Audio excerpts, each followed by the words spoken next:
We are live. We're going to start with attendance. So we'll start with Mr. Reinhardt. Bob Reinhardt, Director of Business Administration. Christine Taylor, Director of Human Resources. Mike Thorworth, Board Member. Wendy Thomas, Finance Chair. Joe Messina, Council Rock Educators Association. Bill Foster, Council Rock School. Nancy Carroll, Newtown Borough Services. Gary Page. Matt Federickson, IT Director. Robert Frazier, Superintendent. Kyle McKessie, School Board. Denise Brooks, School Board. Mark Bileck, School Board. Gentlemen, could you introduce yourself? Joe Kelly from Insight. Andrew Walter from Insight. And Andy, are you on the phone? I am here, exit 12. Okay, just don't shake your head yes. Okay. We're gonna start the meeting and turn it over to Bob. We're going to switch things around a little bit from what the agenda does say. We do have some guests here. So we are going to start with the update on contracted substitution services. And Christine is going to start that presentation, and then our guests will speak, and then I will jump in also. Well, thank you for having me back about this topic. I had been here in December and we talked about raising the substitute rate, and I thank you again for agreeing to that, because I think it has been a very good thing. And at that time, we agreed that I would come back in April and let you know what the impact has been from raising the rate, and if indeed we did want to take a harder and more careful look at partnering with a third-party company. So some of what I'm going to present tonight is a quick reiteration from December, just to refresh in our minds how significant and how challenging the substitute shortage problem is. And then I'm going to turn it over to Joe and to Andy so they can tell you more about Insight. Before I dive back into a refresher from December, I did want to mention that we did meet with some other companies that provide this service, but Insight was the company that we felt would be the best match to form a partnership with Council Rock. So very briefly, because we did look at this in December, the teacher shortage is significant and continuing. The certificates issued in Pennsylvania have dropped to just about half of what they were back in 2010. Those entering graduate education is also declining. We're seeing less and less students choosing to be education majors. And the shortage is felt across the county, across the state, across the country. As I talk with my colleagues, as I read literature, we're all saying the same thing. We used to have more candidates than we could ever imagine, to now really struggling to fill our openings, making phone calls, stretching, contacting everyone we know imaginable. We're back at job fairs. It's definitely a real shortage. Are you talking about substitutes and teaching positions, or just substitutes? Both. So if you have a shortage of teachers, your shortage of subs is even more significant, because now teachers who are employable are being hired. Back when the market was flooded, we were doing very well, because teachers were waiting so long to be hired that we had a great pool of substitutes. Now, almost as soon as we onboard a sub, within a week or two, we're onboarding them as employees here. So what would, because I have heard that folks have applied for teaching positions, but have never heard from the district. So what would cause that if we have this shortage? I can't imagine, because our system generates auto-generated messages. We have a designated person who helps people through the application process. So I'd love to talk to you more, because that definitely doesn't sound right. Okay. Okay. So moving forward, we talked about this before, we have some local challenges to the substitute shortage as well. Because we're one of the few remaining direct employer of substitutes, we definitely have some limitations. We can't employ any retirees, because the public school retirement code prohibits us from doing that. Our substitutes, as we talked about in December, we have to curtail them to 30 hours a week because of the ACA. So our substitutes truly can only work 4 days a week in our district, and that hurts us greatly, because the 5th day would make a difference. And I think that because our subs are working in many districts, sometimes they may move away from us altogether because they're missing that 5th day. And we also have a very small department, so facilitating the substitute program while substitutes are plentiful is a lot less challenging than when it is in the condition that it is now, which is a very deep shortage. So as we talked about in December, we have done some things locally to try to alleviate the shortage and try to address the problem. We have done things like streamline our application process. We created a brief and succinct application directly on the website for substitute positions. And I have a designated staff member who each day checks that, reaches out to candidates, talks with them, and tries to keep the onboarding process going at a steady pace so that we're not missing anyone. And then we also widened our recruitment efforts. I spent a lot of time this school year so far talking with universities and colleges, PBE, when the HR community went out to talk with PBE about the shortage and to ask for help, to ask for some, particularly we're looking for the restriction on retirees to be lifted. One of the givebacks that we received was that we can employ students who have 60 credit hours as substitutes. So we've been using them in a small piece to help with our shortage. We use those when there are student teachers. We have a few other students that have been recommended to us by universities that are out working under that provision. Students with 60 credits can work up to 20 days. So we've tried just about everything that we could think of to raise the number of substitutes that we have. And this is, again, just a reiteration from December, so I can just refresh your memory and get our conversation back to where we were a few months ago. We also, Hey, Christine, a quick question. yes, The head count in your organization spending time on substitutes, you said dedicated. Is that a full-time job for that person, or is that just a part of their duties, a small part? it's a part of the duty that has become larger than it was before. Is it 50% of that person's role, 20%, 10%? Right now, it's saying around 40%. A good deal of time is spent checking the application as it comes in, reaching out, having the application cleared by me, and then reaching back out, completing the onboarding process. It is time consuming. Okay, yeah, just trying to understand capacity if we alleviate that load. Yeah, it would be there'd be a lot of alleviation across HR and payroll as well. And I can talk about that more as we move forward. We've also been looking at our paid time off and looking at usage and making sure that we have clear messaging and clear systems for requesting time off, because absences and substitution go hand in hand. So we looked at our substitute employee register, how many subs we have in December. Numbers, the number that's not on there that's probably the most interesting is that we really have about 135 subs on the professional side that are actively working. And it's not enough. So despite the efforts that we've made, 135 is not enough to keep us going. It's not enough to fill all of our absences. And when 135 of them are working in other districts, we don't have 135 with us every day. So that's sort of the hard reality is there's just not enough. What would be the number you wanted? I'm gonna let Joe and Andy talk a little bit about that because I've had such great meetings with them and they've shared with me, here's a more realistic number to get a better fill rate. So I'm gonna let them hit that part.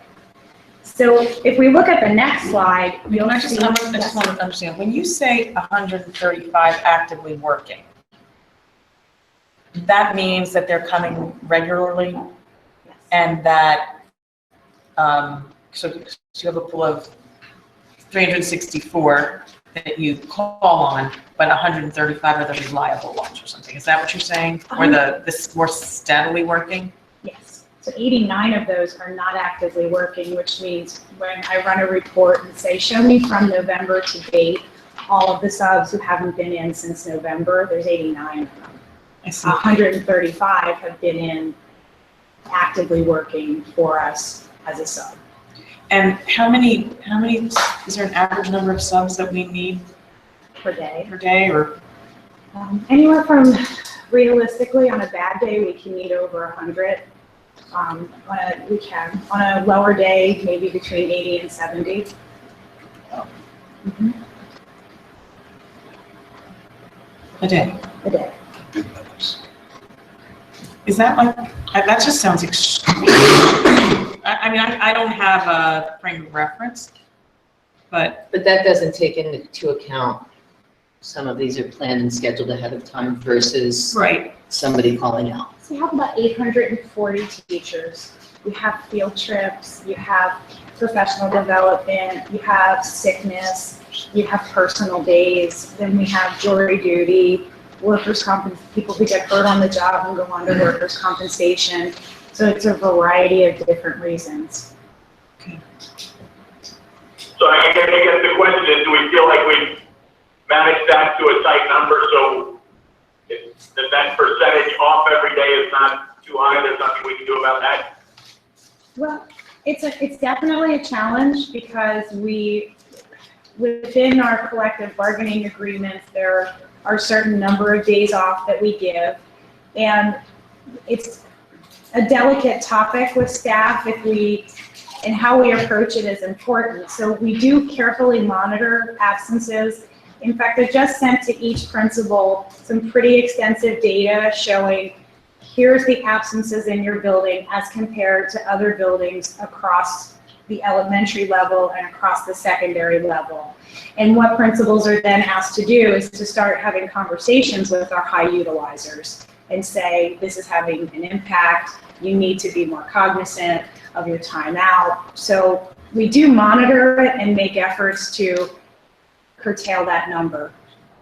Are these active subs able to fill anywhere, or like some more dedicated to elementary versus high school, or does it?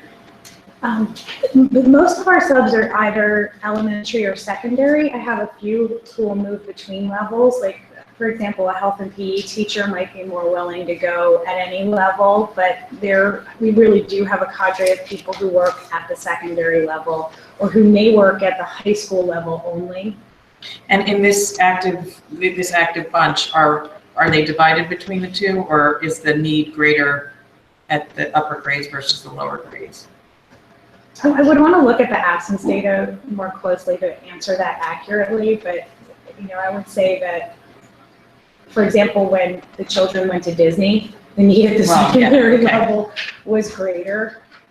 At the elementary level, you don't have as big of a staff as you do at, say, South. So South could look like a place where you have a constant deficit, but it's a big building with our bigger staff. Also, secondary can be harder to fill because if you have, say, a chemistry or a physics opening, a substitute might be intimidated by that. Kindergarten, first grade, maybe a little bit easier to fill. Actually, we're not even talking about the impact on kids in terms of, there's no way that your office could be filling all of the time these slots with the best possible candidate for the grade level or the subject matter, given the shortage. I think if we look at the numbers, it has gotten to the point where we just having coverage.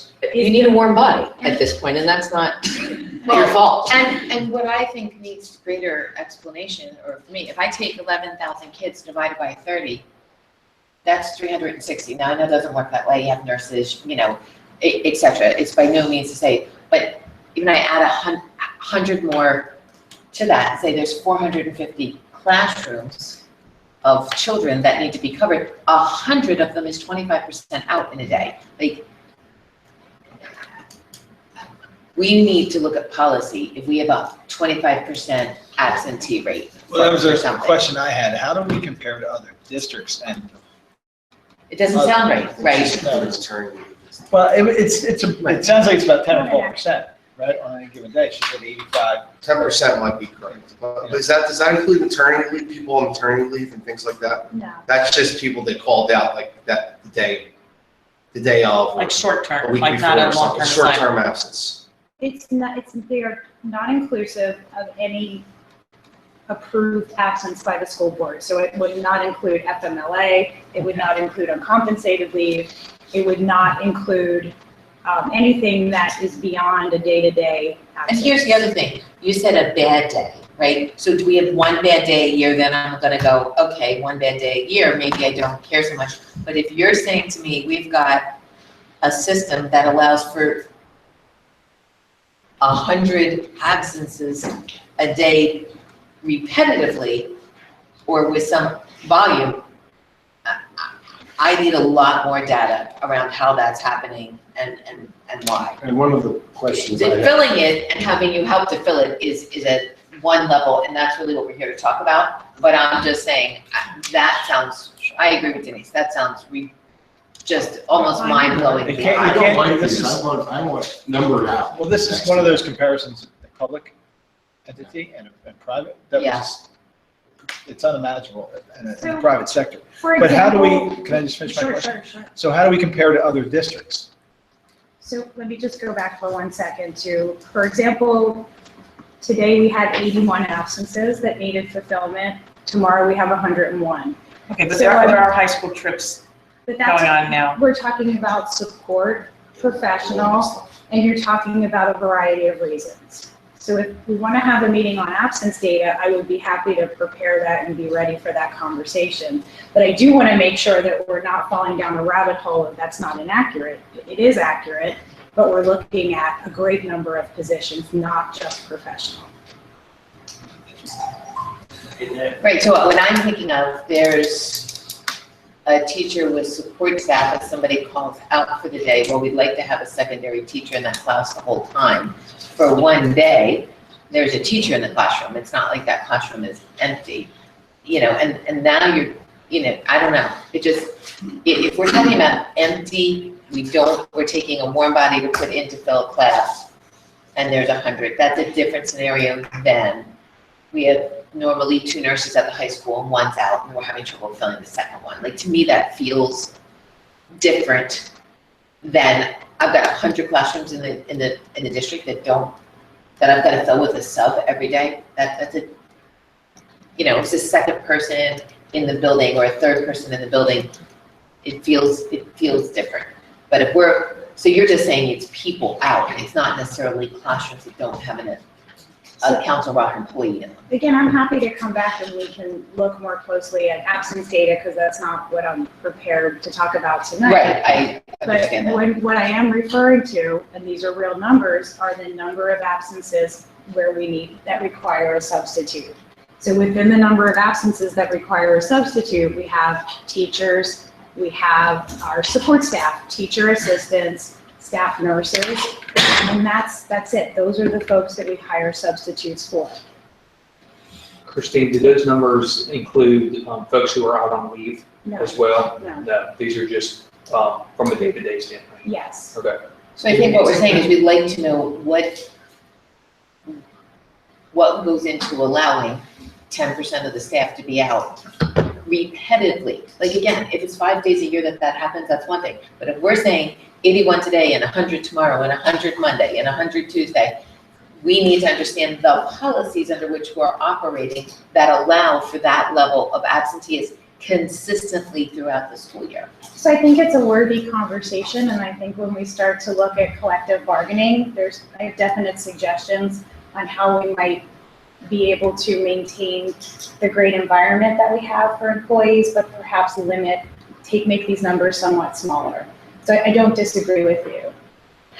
And it's a good conversation to have, and it's difficult because there is such a divide between the private sector and the public sector.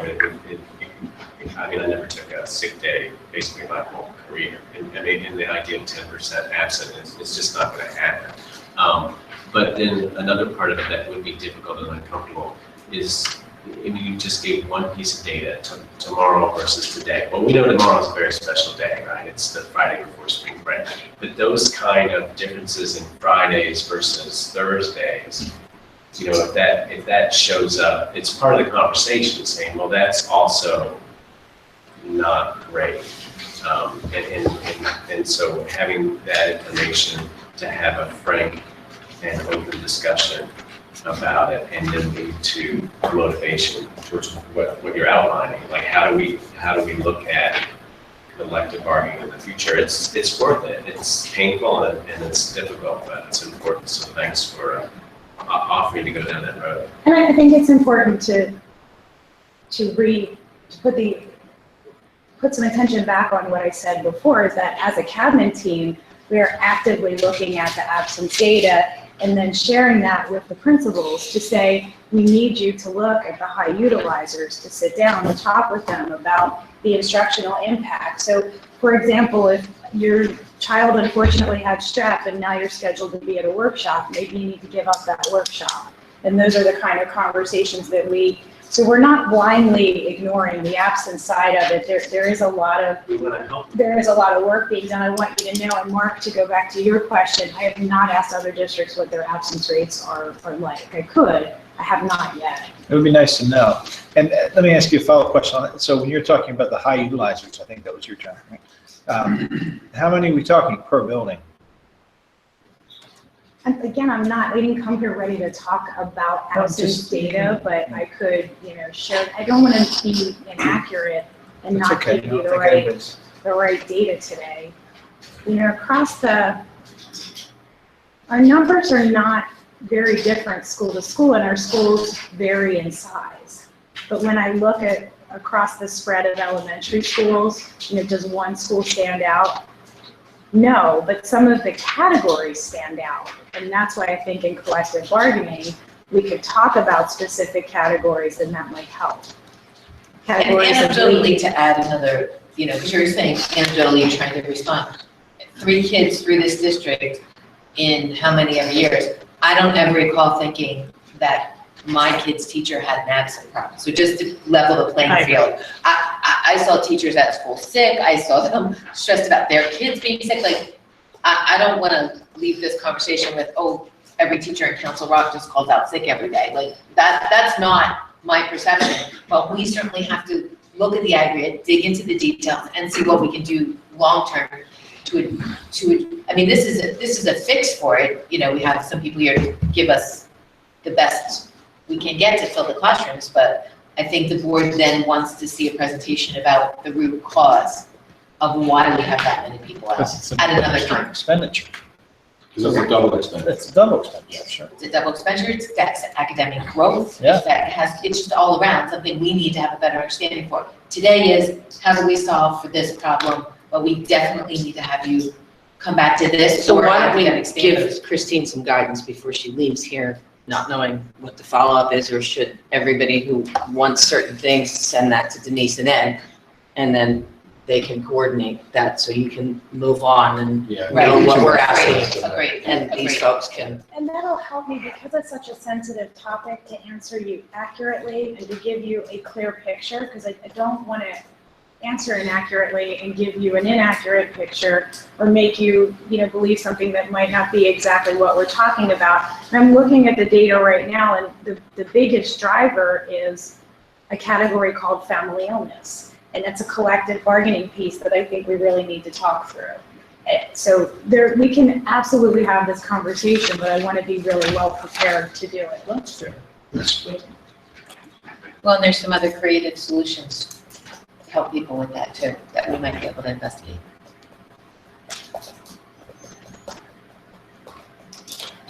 Last question, I'll let you go on. Do you flag individual high utilizers and let them know they're high utilizers? That's what, when I pull the data together for the principals, and pull it together with some pivot tables and say. But do you send a letter to the individuals? We have not made that a practice. I've been in districts that have. My wife's in a district, they're called frequent flyers, and that's.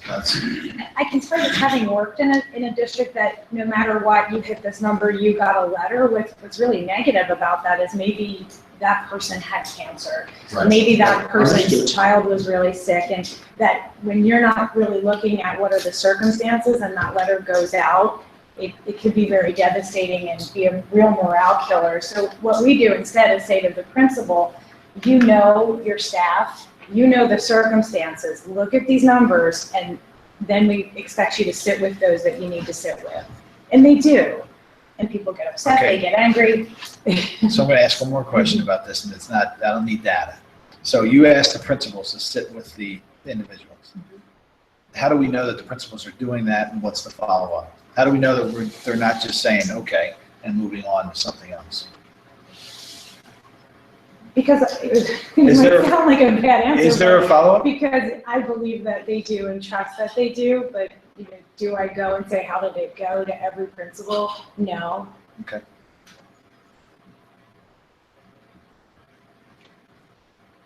I appreciate your trust. Just giving you an honest answer. Yeah, that's a so- good answer. All right, how do we fill the open positions? So these are our fill rates as they are today. We were really in bad shape in December, but it did get better in January. And I thank you again for raising the rate. I think it really helped us. And February, we're not doing as well as we were the year before. March, we just got through with March, but we did better than the year before. As you can see, the fill rates are not where they need to be. Still a lot of gaps, Right, but but those percentages are each based on a different number every month, right? So it's 76% of the openings of that month. right, That you filled. yes. So there's no, I'm just interested, I'm curious, was that coming, to know like which months are, you know, like obviously a high fill rate in September, but there probably aren't that many subs in September, I'm gonna guess. In September, so you're asking how many absences relative to the fill rate for that month? Right. Like I'm just, how that percentage is calculated. So it's calculated on the number of professional absences that required a sub for September. But you could look across the years, I think, Denise, and try to get a little bit, like, every September, it's better to compare every September against each other than, No, right? I'm just trying to see, I'm trying to understand in the scope of this, are there certain months that the numbers are dramatically high? Like, I would think that it starts low, it peaks, it comes down, but is there some weird bubble in the year where, Like if September has 200 and October's got 2,000, we'd like to Right. see the magnitude each month. right, the percentages are telling me our success rate, but I don't know how that number's calculated for the total. So we just add another column that had the number of absences, I think that would. I could do that.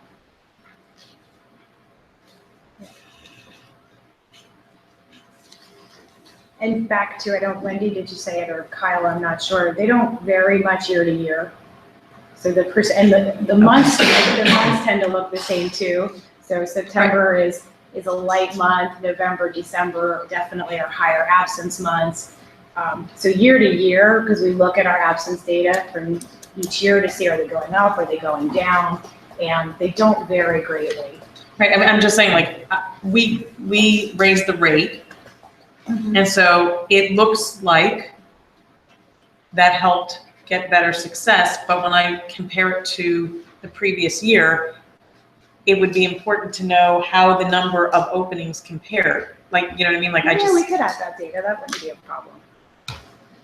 And then the next slide looks at how many subs we hire each year. So with our new efforts and with some of the expanded efforts, I was a bit disappointed to see that we haven't hired many more. We have actually hired a little less new subs this year than last year, but all of the work we're doing is yielding at the end of the day. We've hired 77 new subs since the start of the school year. So that means becoming part of the pool.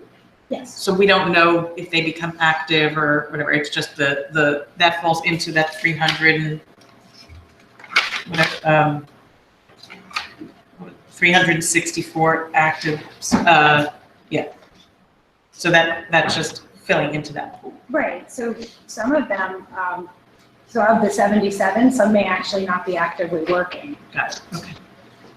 We'll hire a sub very often and they will never work for us. So we'll do all of this onboarding effort and they will never accept a job. So I'll go in and I run a report called subs not actively working. And then I pull them up and then I send an email through ASOP to each of them saying, hi, you're not actively working. We really hope you'll come back, you'll look at us. And often when I do that, I'll see those that we just hired. which is really disheartening because you just went to all these lengths to hire them and they're not working. Does that mean, do we draw some kind of conclusion that they're applying in multiple places and they're just someplace else? That would be my conclusion, that if you're. And why would they go through the effort? Exactly. Or maybe because of the way the market is right now, they could have been hired somewhere else. Often when we do the email, they'll write back and say, I just got hired at such and such. Or they may say, I'm in a long-term assignment for 3 weeks and I'll be back. But then I'll go in the next month and I'll run the non-working So stuff. we have that piece that you continue to talk about, which is the cap at 4 days. And that probably has a lot to do with that as well. If you're coming in and you're a sub and you're a good teacher and you're a hard worker, you're gonna get hired, because we all need people right now. And that we're perpetuating that ourselves. You might get hired as a sub this week, and we had a young man who was hired as a sub 1 month, but in the next month he was an LTS, and now he's a full-time sub. So I think that's the story in many places. It's so different than it used to be. It's a very good time to be a teacher. So we talked last time about the negative impact of the sub shortage. Our teachers have been fantastic. They've not sought any kind of compensation. They stretch and they bend and they're patient, and they help to cover classes. Many of our part-time teachers have agreed to stay with us for the full day at the sub rate and cover classes. We really have been met with so much goodwill from our teachers and our teacher assistants as well in trying to get classes covered. So we really are grateful to them for how they've been through a long shortage. But it's asking a great deal to give up your breaths and do this. We're pushing. We're putting people under a lot of stress. Yes, We are, and our principals as well are often covering classes and running gym class or taking care of kids that have been grouped together. And I feel like everyone in the organization has really done their best to deal with the situation and to be helpful and collegial. It's gone on too long already. That's kind of what I was hinting at. Yes, Yeah. you're correct. So with that, I want to now turn it over to our partners at Insight, and I know Bob will then pick it up after that. Good evening. Thank you very much. We appreciate the administration having us here in the Finance Committee. We're going to go a little off script, so you might have to hit that cursor up and down. You guys have brought up a lot of your concerns, are valid concerns, concerns that we see a lot in a lot of school districts. So one of the things we want to dive into is your concern of data, understanding the data, understanding the root cause of why these absences occur. Are you in the marketplace? Are you average, above average? All this information are good questions, they're fair questions. And I think the way that we look at our programs, first we want to dive into what is the issue or the root cause of the issue. Once we can identify that, then we can go into a plan of action, identify a remediation plan, and then we need to execute on that. So just to quickly give you, who Andrew and I are, I've been working in this line of business for 8 years. I've implemented over 200 school districts, structured the staffing plan, and was able to successfully move school districts from a self-operated or in-house program over to a partner program. We look at ourselves as a partner, not a vendor. This is a partnership where we want to work with the community, we want to work with the board, we want to work with, obviously, the administration, the teaching staff, the principals, everyone that's part of the Council Rock community. We want to get on board with them and make sure that we can present to them and make sure that they are comfortable with our ideas and the way that we're going to deliver our services. I'll Andrew talk a little bit more. So. Thank you. My name is Andrew Walter. I've been in this industry for 6 years. I certainly understand and appreciate the dialogue that you debate here at the board related to this topic. I spent 3 years on a school board similar size in New Jersey and went over the debate and implementation of a substitute program, which really catapulted me into this industry when I left my position as a board member. So, I certainly know what you're thinking about is, how does it relate to the public? How does it improve the quality in the classroom? Who are the folks that you're going to bring in? And they're all the things that when I sat on the board and had this dialogue that we went through as well. So I certainly respect and appreciate the process that you're going through. And hopefully we can get you more comfortable not only with the data and understanding of the data, but also with us as operators and partners in the business. Yeah, so what we passed out and where we're off script is a lot of your dialogue that we heard was related to how do you compare and data driven to produce the fill rates that you're having. And one of the slides that we added was a volatility report. And this is a like-sized district in South Jersey. And it's the way that we like to analyze and dissect what goes on in school districts. 10% absenteeism is standard. In 200 relationships that we've worked in up and down the East Coast, about 10% absenteeism is the standard number that you're going to look at in most districts. Major urban settings may be higher, but average 10%. You'll see on a given day, the neighborhood of 7% up to 20%. We talked about volatility spikes. December is a major volatility spike. The least number of working days because of the way the calendar set the holiday, but the most number of absences. And then the next wave of volatility spikes come right after your spring break calendar until the first week of June, where you guys usually close out. But May is a huge volatility spike in school districts. And what we've been able to dissect from looking at the analytics of over 200 school districts is your calendar is very cyclical, meaning that every year you can plop in how many staff members you have for your school district and almost see the same charting of absenteeism from a percentage standpoint across all districts. So when you talk about how do you compare, typically school district culture and absence behaviors of staff members are very much similar school district to school district. That question over there. Okay, so given you have this great aggregate experience across many districts in you say December and in May, that means in those months we're all desperately trying to get substitutes. And so in some sense, are we pretty much guaranteed on average as members of this marketplace to face shortages there? It's almost something you can't rise above. If you don't get in front of that and create systems that can protect against those volatility spikes, then absolutely. And I don't want to, maybe we'll just jump into it. Some of the things that we do creatively to work around these is that substitutes value advanced visibility. They're no different than you or I. You think of when you're on vacation, when you have the least going on, you may say to your spouse or the folks you're on vacation with, what do you want to do tomorrow? You don't wake up in the morning and maybe just, you kind of have an idea of what you're doing. And substitutes value that as well. So knowing that volatility spikes on certain days, we can use predictive analytics to provide them the absence or the position in advance. Now, we may not know the name of the teacher, but we know the building within a certain percentage of certainty that we can advance post that position, get the commitment. And then in the morning, we may say, you've been assigned to the high school, but now you have the math class.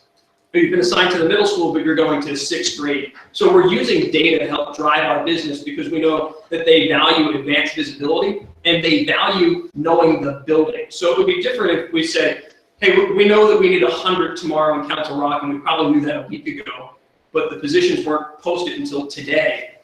They value your district, and then they value the building because they want to know where they're going. So we have to dissect your district down to a granular level to know where you're most densely populated at, because the district has a population, your buildings have a population, and then you have statistical analytics that provide not only to your district, but to your buildings, all based on populations.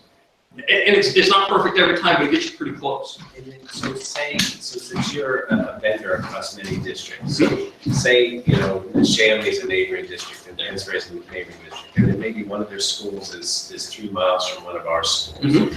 Do you guys ever, if they were both your clients or all of us were your clients, do you ever say, well, actually, I don't know which of these schools you're going to go to, but you're going to go to one of them in that same vein? We have attempted to do that. I can tell you it's less successful from a substitute standpoint than it is from conceptually. We've said, well, let's just get a county-based substitute and tell them from a county perspective, we could send you to one of 5 districts. What we've learned is that the value is not only in the commitment, but where am I going? So there are, when you look at options for a substitute, they value knowing specifically where they're going more than a general direction of where they're going. So you may attract 1 or 2 substitutes to a county-based pool, which we've attempted to do, but you'll attract a much greater substitute if you can tell them you're going to Council Rock Middle School.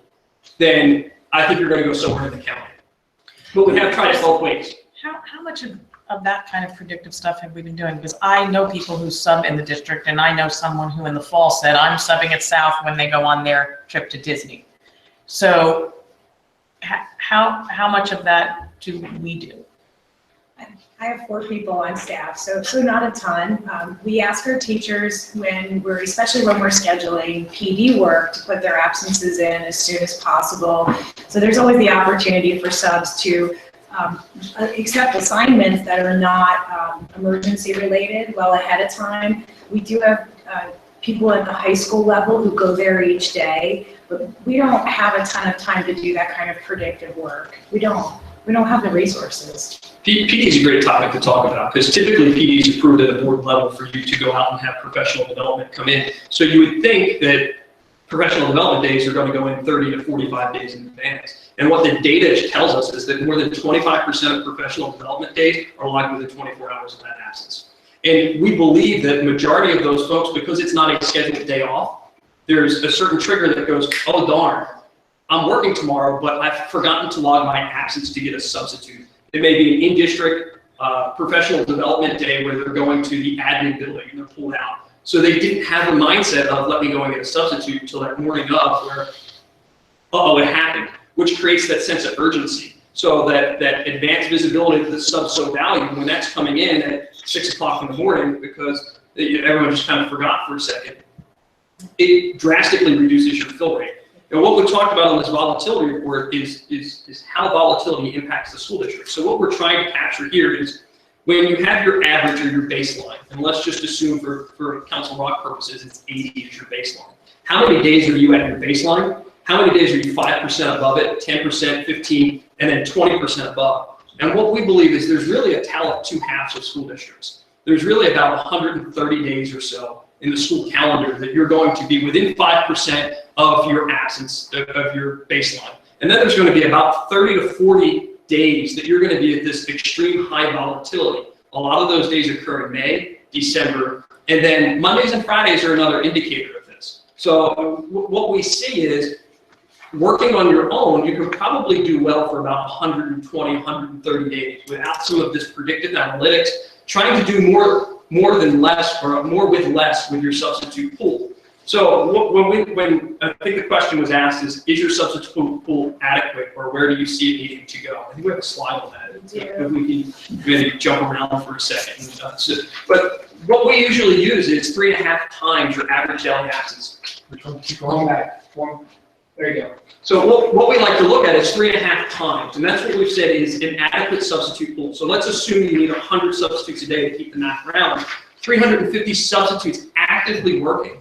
And our experience with most school districts is that we're not retiring some of our non-active workers. So when we look at our pool, we may say, well, we have 400 people in there. Well, if only 150 are actually working, then you have a 1.5 to 1 ratio. So we use your daily absences and how many people are working in a month. So we would say a district this size should have about 350 active working substitutes to equate to that mid-90s fill rate percentage that we get. Some are going to work one day, some are going to work every day, but we fall in line at that 3.5 to 1. When we start talking about Pennsylvania and having less people go through the pool, you may say, well, okay, what's the mousetrap now to go and get 350 substitutes?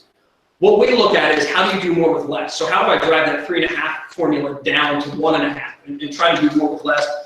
We look at building permanent substitutes. So what we've talked about with other districts and we've been very successful with is if we know that your baseline in the high school is 8, your baseline in the middle school is 6, and we know there's a very good probability that you're not going to fall below that. Well, let's go find 8 substitutes that work every day in that building and automatically slot it into those open positions. It does a number of things. One, it creates 100% fill rate on the baseline, and it improves the culture within the buildings of the substitutes working with the students. Many students believe that when a substitute enters the classroom, it's time to see how far we can stretch the substitute and what we can get away with. When you see the same face over and over again in your building, substitutes become more comfortable with administration. Teachers become more comfortable with leaving lesson plans for those substitutes. And the student-substitute relationship tends to improve, hopefully improving that overall quality and continuity of the classroom. Is there any, and honestly, I don't know how it's done internal to districts, but is there any mechanism for giving feedback? For instance, if a principal has an observation period so that you can accumulate a sense of how strong that substitute is. Yeah, absolutely. And you have that currently. Your ASOP system allows that every assignment a teacher can rate or an administrator can rate on a scale of 1 to 5 stars and can leave notes behind it, and it's reportable. Additionally, Insight provides an incident reporting tool on our website provided to all administration where they can leave us notes about poor classroom management, if they were tardy or they did an excellent job, so we can commend them and celebrate them for that. So there's multiple tools through your ASOP system and then reporting tools that we provide. And if the substitute works with you for a while and across multiple districts, do you kind of aggregate that history of reviews? Do you store it? We do. So we're looking at a number of things on substitutes. Cancellations is a big one that we look at. Every 30 days, we want to see how many times has a substitute canceled out of the job. You know, not only are we looking at data that drives our district, but data that drives our substitutes. And we know that one of the impactors to our fill rate is when a substitute is holding that position until the last minute and then they cancel because something came up. So we want to look at how often are our substitutes canceling last minute and then counsel them on that. We also want to celebrate a lot because the substitutes, the feedback that we get from them is they feel a lack of respect. You know, as a substitute, you're entering into a classroom, you're not part of, you're typically not part of the building staff. You know, you're kind of a guest in there. The students, you appear as a guest to them. So respect is a big piece on the substitutes feedback that we get from them. So when they do a good job, we want to celebrate, we want to pat them on the back, we want to let them know that we recognize the job that you performed and celebrate with them. So we're looking for the feedback on their performance. We're looking at cancellations of when they're working. We're also looking at the turnover of our substitute pool. So all of this is data driven. You know, I love that you guys spend so much time on data because all of our businesses is data driven and we're data junkies as it relates. So substitute pool, we talked about getting a working substitute of 350 substitutes as your active working. The turnover rate in the substitute market is 20% month over month. Not year over year, month over month. So we expect that 20% of your working substitutes will not come back the next month. It's because they've tried it and they didn't like it. It's because they got hired into a full-time position. It's because the competitive wage that school districts are paying right now fall very much in line with positions at retail stores, at the local Wawa, at Walmart, at, you know, go get a job at the mall. So the competitive side to, you know, how do I make a fair wage? When you go back 30 years ago, school districts used to use a formula of half of step one of the teacher's salary guide would drive the price that they would pay for a substitute. At that time, it was about 8 times minimum wage is what they were paying. It's very much closer to what a minimum wage job is today. So there's been some things culturally that through school districts experience and things were good and there are a lot of people in education that have really impacted the wage that has been paid to a substitute that tends to play a factor into these fill rates as well. So, but 20% turnover month over month, which means if you had that 350, we'd expect you were losing 70 people per month in your pool. Is there any component of your business model where, like, we're always hungry for talent, people to hire for the future? And so do you have any component where you help find folks that could be not only great subs, but great employees? Yeah. And so to kind of be, you know, a front end and a partner with HR in a long-term strategy, not just filling subs. Yeah, we believe there's a thin line between vendor and partner. And, you know, where we feel that we have our best relationships is when we're valued as a partner. And where we like to take that is we're constantly recruiting and searching and looking for the next best talent. And we believe it's the best thank you you can give us to hire one of our substitutes that are credentially certified to take one of your positions. So as we meet with HR on a monthly basis, we're going to share with them who we think the higher performers are. Your principals are going to identify them before our report will. They're going to filter them up. But is there anything in the contract about a fee? Absolutely not. Okay. No, we want you to hire them. We would love for one of our substitutes in 3 to 5 years to be an administrator in a district and say, I got my start with Insight. In reality to that, selfishly, if we can have one of our people, one of our subs hired in district, they could tell their friends that they got a job to raise them. So that, I mean, that word of mouth. We spent a ton of time, money, energy on recruiting. And one of the best recruiting tools that we have is somebody getting hired in the district. So if that word of mouth goes down the block, down the street, in the community, I gotta get a job with Insight to get a job in the district. That works very well for us. I have a question. If we hire this firm, if we do we then recruit on our own, or do we have to have all our subs come through you?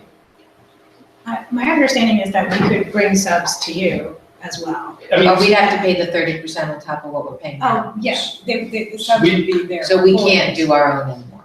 No, this would take the subs out of our employ, the professional subs, and put them with Insight. But we can have a mixed model if we want. We could have a contract. No, that's what I just asked, and they Well, said no. Well, no, if we could say we're not gonna go with you unless we're allowed some discretion of also having our own dial direct. Here's our 30 seconds on that. When the fill rate's 75%, who's to blame? And typically what happens is if we're both sharing in it, then the finger kind of points both ways. You say, well, usually the mechanism is a time frame that says, I have it until midnight, you get it after midnight. Or you say, well, I want the first whatever.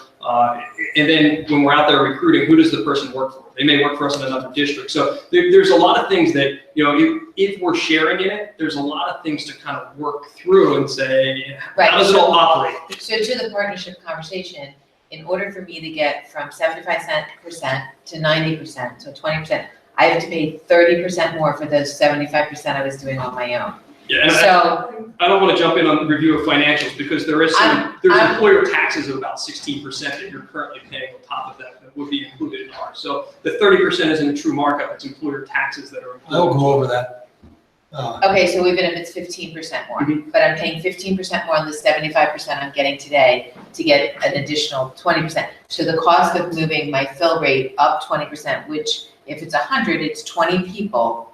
Really, the real cost to the district is whatever I paid for the 80% plus the 15% markup on those people, plus that. I mean, at the end of the day, that's the markup. And that's why I asked, now, do you get some time back for your people? And are there some other financial things? I'm not discounting that.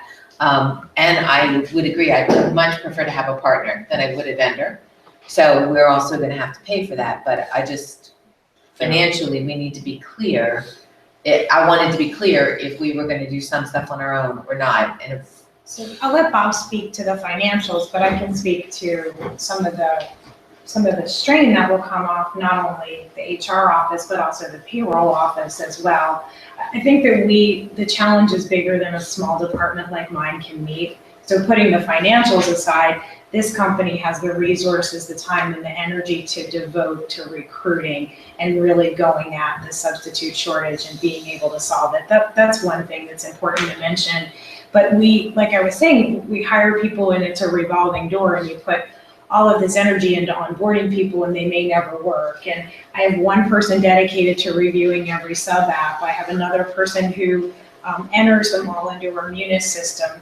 The same person who reviews the apps, calls them, schedules the appointment, does all the paperwork. And then every substitute is submitting, everyone that's working is doing paper time cards over to Bob's payroll department to be paid.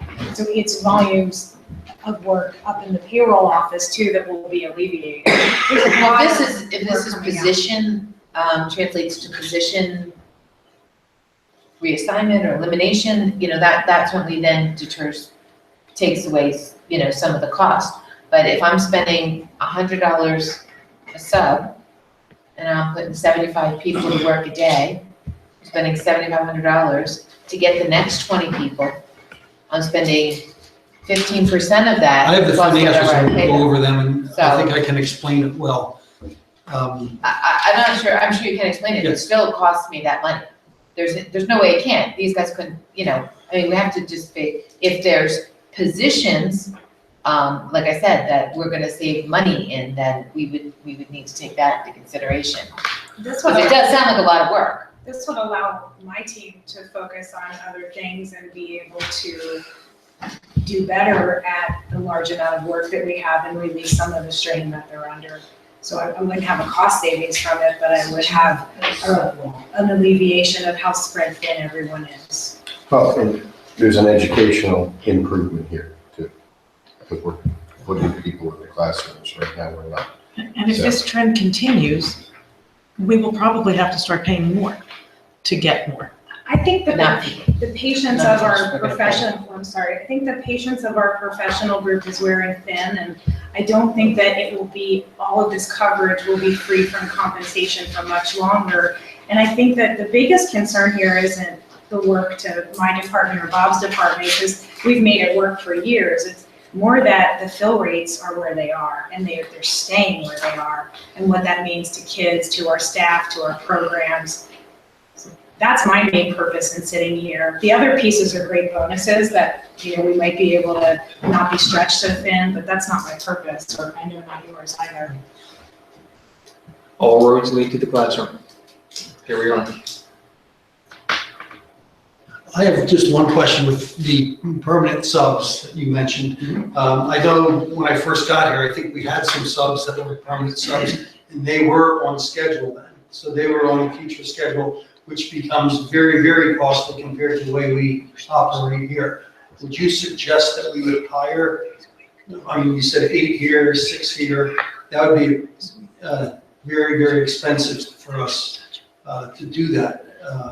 Or are you saying that you'd have some type of sub that would be agreeing to come in every day for a lower rate? The latter. So we're talking about substitutes that value Council Rock and value the buildings, and they would work at the substitute rate because they may be working 3 days a week already, or 5 days a week already in district, but they're kind of hopping building to building and where the available assignment is. And we're just talking about organizing that in a manner that if they're going to work often for you, they're going to work as a substitute for the substitute rate inside that building more often.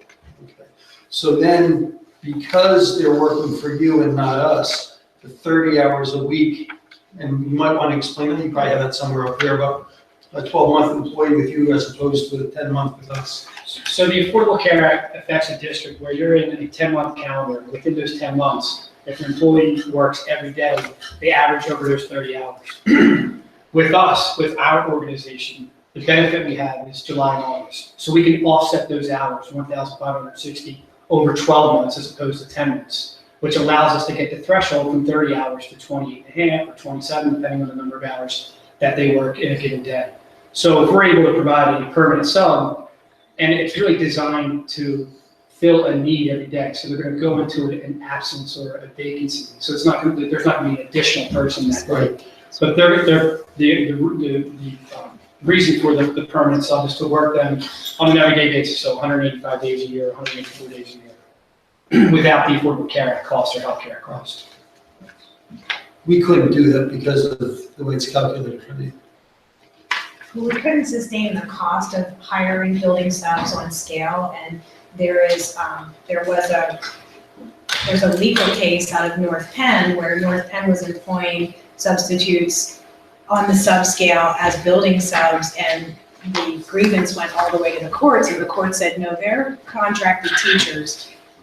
You put them on scale, give them benefits, give them back pay. So we know that we can't even do what you're proposing lawfully. You can realize almost a 20% increase in your substitutes. If the substitute's limited to 4 days a week, if they're allowed now to work 5 out of 5 days, it's 20% more in a given week. So effectively, you can increase your pool without doing anything by 20%. I'm sorry, I didn't quite follow the conversation before. So if you have a substitute and you're going to become a long-term sub, Not long-term. Yeah, so the long-term scale is usually dictated by your local negotiation in the state of Pennsylvania. I've seen it as low as 30 days, anything over 30 days becomes a long-term substitute hired up on scale by the district. And, as you move west in Pennsylvania, I've seen as high as 90 days or sometimes abandoned or ignored. So I don't know what your local scale says from a long-term substitute perspective. We're at 90. You're at 90, okay, great. But basically, our list of folks that we would hire as a long-term sub, that's kind of a separate thing that we do. Correct. It's not through you guys. Correct. I see one of the things that attracted us to Insight was this concept of partnership. So right now, when we do have substitutes that we would want to bring on board, like our student teachers, like the candidates who come in to be screened for professional positions. And because this is a partnership, I would see us funneling that information to Insight. Like, here's our student teachers, get them on board. These are people we want to sub with us. So I hope there'll be a lot of exchange where we can be a part of that. And our full-time subs are very separate from our per diem subs, but they often start as a per diem. Are there any other questions as we're going through this that we can address? Do you work with any Bucks County school districts? We do not currently work with any Bucks County school districts. You know, in my previous career, I did help support the implementation of majority of the Bucks County school districts that are now partnered with someone else. So I do have experience in this county and an understanding of the other school districts who went through the process. And I think that lends itself to helping build the program here. The only other time we talked about it in the past was Source for Teachers. So what, obviously this is preferred, what would be the difference? Like what made this, other than this partnership thing, but I mean, were there other things that distinguishes? It was myself, Mr. Reinhardt, members of the Teachers Association came together and met with Source for Teachers, STS, and Insight. And together we looked at each group, and very good companies, all with good programs. The standouts for Insight were the partnership, and then what we really liked is they're going to go out and recruit subs, and they're also going to send in mentors who are going to see how those subs are doing. Because when you become a sub, you're maybe brand new to the profession. It's a very hard proposition, go into a classroom and thrive. So I think to us, it really appealed to us that there's actually something in place, and they're the only company that does this, where they come out, observe, how are they doing? Here's a mentor, here's support. So they really worry about going with a company that hires subs in mass and says, go out and do, go out, you're on your own. Because what's that gonna look like to our kids, to our programs? I think that would have a really negative impact on who we are. I feel like this company, not like the group, me personally, I feel like they will help us maintain our standards. We're going to see high quality, and when there's not high quality, the expectation would be that those coming out to observe are going to rectify that. So, full disclosure, I worked at that company for 4.5 years. I was there when it was just a small company, and I left to start this. Andrew also worked there as well in a senior level position. He came over and we kind of started Insight to compete against with that company. We know their successes, we know their pitfalls. We've taken that information and knowledge with us, and we've applied it to the Insight. So a couple of differentiators would be data. I mean, the data, it's a data-driven process. School districts year over year over year over year over year do the same thing. And if we know that there's going to be occurrences in spring or in December, and we just sit there and hope that we put more people or more recruiting to it, cross our fingers and hope that those new recruits go into those positions, we're not really doing anything. You're not able to measure retention. You're putting money to a problem and hoping that new recruits will hopefully fill some of these positions. You need to put a plan into action. You need to execute on that. The account managers, which Christine was alluding to, are former educators. They don't like to be called ex-teachers, but they're former educators, somebody that left the profession at their will to come over and get into the business side. They're a mentor. So the objective is the account manager comes in, and I'm going to say transaction because I'm a business guy, but in the middle of the morning when the bell's about to ring, and there's a fire drill in there, and there's a secretary, a principal, and all chaos is going on. We want to witness that transaction. How is the substitute received? There's a psychological piece to this too. How is the substitute received? How are they treated? When are they approached? When do they go to the classroom? As we witness that transaction, we're able to develop, is that an efficient process? We're working with a school district where the principal and the secretaries were just so busy in the morning that the subs just sat there. When they came in the morning, they signed in, they sat there for about 4 minutes and just stood here like this. And they said it felt like eternity. And you could tell who the substitute was in that building. Not only were they an adult with a tag, but they had their coat on. So they didn't have a place to put their belongings. There's other 20 nickels make a buck. If we can start to make minor modifications to the program, we can start to build the retention rate. We can build more people coming back to the program, losing less people. As we bring in new recruits, that's just making our pool stronger and stronger. The mentor approach is not every substitute is great. And there is a training that we provide these individuals, but it's not training across your fingers so that they do well. It's training them across your fingers so that they do well, but also having an account manager go in and facilitate the program. Whether after the transaction in the morning, if the principals and administration allow, we'll go around and do observations and we'll mentor them. It's not a full evaluation, I don't want to scare anybody with that, but it's a performance walkthrough. Make sure that we have a checklist, we go through that, we're on time, classroom management skills, lesson plans, we understand what the classroom is about, we're maintaining control of the classroom, making sure that they're performing, making sure that the curriculum is being moved forward on desk. And if we can mentor them, and we can be in front of them, and we can observe them, we can identify deficiencies. So if we identify deficiencies, we can then go back to the administration and say, hey, can we get the high school auditorium for 2 hours next Thursday? We're gonna have 10 substitutes come in and just talk to them about how they can work better. There's guest teacher programs, which we want to instill into the program.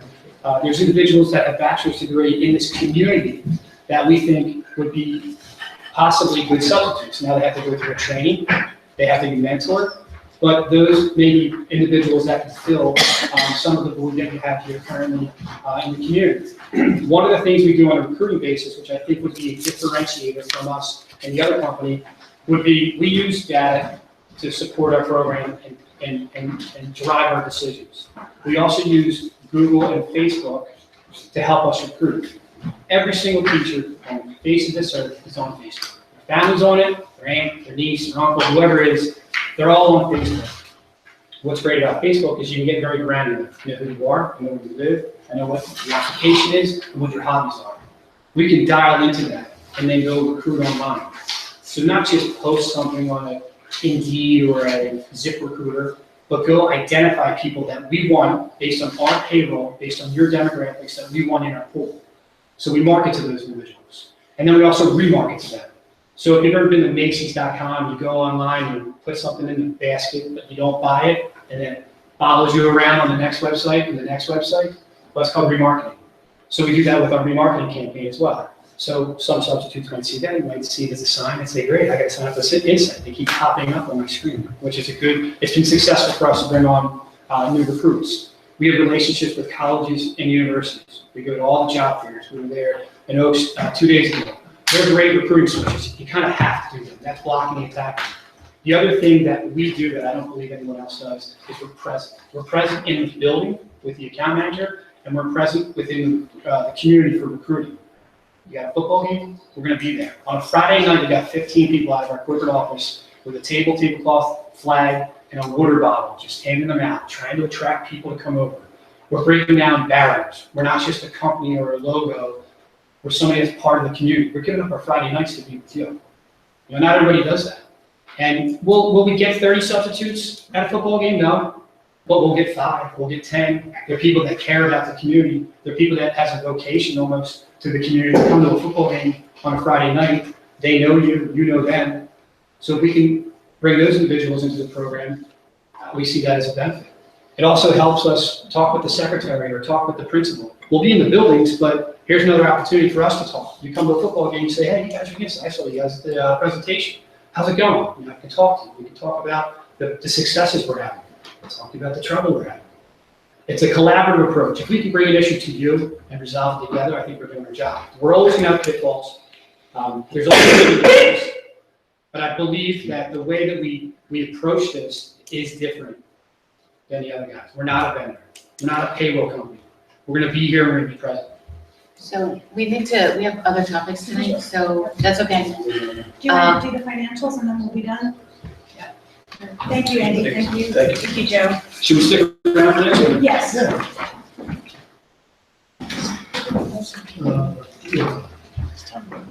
So we've been talking about percentages, number of absenteeism and all of that. I'm going to take all the variables out. I'm telling you, I'm assuming 10,000, I put 40 in there for speech, substitutes that we're going to fill. We've never filled that many before, but if we get to 100%, we're going to be close to 10,000, okay? So that's our number. This is our next year. Substitute days. Substitutes coming in, yes. Yep. Yeah. There are rates, and I distributed it the way I did. Basically, 45%, 45%. 10%, and then I put 40 down there because we don't have that much speech pathology subs. Did the calculation to get the wages paid. 32.5% is the markup. So we pay, the sub will get the $100 less their taxes and everything else. We pay Insight for the markup. So the total cost would be $1,410,000. So that's where we are with that. Now, Wendy, you said, well, what would we pay if we had all of that? Now, understand that we're expecting that this is probably going to be 20% higher than if we do it alone. We've proven that. And if this is not 20% higher, then we're probably going to say, thank you, but you guys haven't done your job and we're not going to pay the 32.5%. So you understand that there would be a decrease in our costs because we wouldn't have as many subs. Yeah, that's not the point I was getting. Yes, I'm going to go. So if 10,000 is 100%, we're getting Yeah. 7,500 right now. Yeah. I'm paying for those last 2,500, I'm paying $400,000. What I'm going to show you though is I'm assuming that we're going to get that good. So just that you know that. The wages are the same, okay? Now, in addition to what those wages, for every person we pay our share of Social Security. So that's 7.65% that needs to be added on. In addition to that, next year we'll be paying 32.57% for PSERS, thank you. In addition to that, we pay, I have 50 basis points for workers' compensation and 25 basis points for unemployment compensation. So if you add all those numbers up, in addition to the regular salary, we are paying 40.97% in addition to that. If we did it ourselves. If we did it ourselves. Do you not have a slide for that? I didn't put that on my show. I'm going to show you what's in the budget because I didn't know we were going to get to this part, but I want to explain it clearly and I have it on here. So if you look at that, we would spend actually $1,500,625. Bob, is that we would spend or we do spend today because we do it ourselves? We would We spend it, don't we get don't near spend those many subs right now. We don't get to 100% of 10,000, we only get to No, 7,500. I understand that. So I'm going if back to your we- point about paying on the base. Yeah, And if does we that would offset- have gotten Yes. 100%, I want to we would understand have. how we offset that cost. Understand That cost. That we would pay $1.5 million. If we could fill them all. Yes, but we also get state revenue because for Social Security and retirement. So because we're no longer paying Social Security and retirement, we're paying these guys, we would then lose $214,000 or it's 20.11% of that we're not gonna get back. The net cost for us would be $1,286,000. So in this calculation, we would be paying $124,000 more because we're doing it with Insight. But I gotta tell you, this isn't about can we do it cheaper, this is about improving where we're going. And the last time we heard that we were in here is, our core business is teaching. And what we're doing to the teachers isn't acceptable. So we've tried to increase the rates and it helped a little bit, but it's still not where we need it to be. This we talked about last time about being the next step. That's why we're bringing it to you tonight. Go to the next slide. Bob, Wait, real wait, quickly, let me just piggyback off of that real quickly. Because not only is our core business teaching, but we all know what is the one single biggest variable that impacts teaching and learning. The quality of the classroom teaching that's going on. It's not books, it's not technology, it's not any of the stuff that's going on, it's not professional development, it's not any of programmatic type issues or programs or resources that we could possibly have. It's the quality of that human being who is leading that classroom and developing relationships and their pedagogical practices with that teacher. So what we have going on in this school district, very unfortunately, way too often, is that we're taking that very, very high quality out of the classroom at a ridiculously high rate. So that is the piece with teaching as our core mission, or our core reason for being, that is what is most unfortunate about this. If I could just say, just so you understand my calculations, we're paying them 32.5%. The net expense we have after we calculate the state money that isn't coming in is 20.86%. So we're paying a surplus of 11.64%. So would it be possible to get to a point that says, under today's current environment, the education substandard, the stress on the HR department creates huge capacity issues and cultural issues, but here's our rate per substitute. This is what we pay kind of all in relative. If we switch to this option, we're going to see a higher rate per substitute. What's the difference? And then add back in the benefits that don't have a dollar amount to them to try and. So you want us to just quantify. to try and understand, I mean, Yeah. philosophically, I get it. I think, maybe where Wendy's struggling is what's the cost Mhm. associated with that. It's $50. It's an extra $50 for the Well, so for 2,500. me, what was the percentage you said we paid $50 today? 11%, did you say? Today, we're paying 20.86%. Net of everything? Yes. Okay, so we're gonna pay an extra 12%, just if you go across the board, we pay an extra 12% for this. The difference in what we spend, though, is a different issue. And I'm completely on board with the quality issue, but the best quality is to have the regular teachers not out so much, to the extent that that's possible. Because although you said it's not PLCs, that's not those things, we do need them to have those professional development to make them better. So it's not, it shouldn't be zero. I don't want to say that, but perhaps there's some things we can offer them to give them, if family illness is a thing. In the business world, there's an organization that provides emergency daycare for people who have to be, frankly, they offer to every major law firm in the country. And the employer pays for it. That frankly might even cost us more. But speaking of what's better in the classroom, having a regular teacher there whose daycare is sick, their kid maybe isn't even sick, but that's family illness if they have to stay there. There are potentially some other options, and we should just look at trying to get to the ideal. I think a fill rate with a higher quality, I'm all for it. We just have to truly understand what we're spending. That's all. And I understand what you're asking for, Andy. I'm just trying to figure out how I'm going to quantify the impact. And it's really. It's 12%. He's good, right? Well, no, he's asking. Well, you're not going to be able to quantify the quality of the teaching. Again, we just have to believe Right. in that. That it's worth And I'm just kind of 123. understanding, is it, this much? Or is it this much in terms of the increase? And then what are the benefits that we get? Better education. We find capacity in HR. Sounds like significant capacity that we can devote to other things. Sounds like we get a better, kind of morale.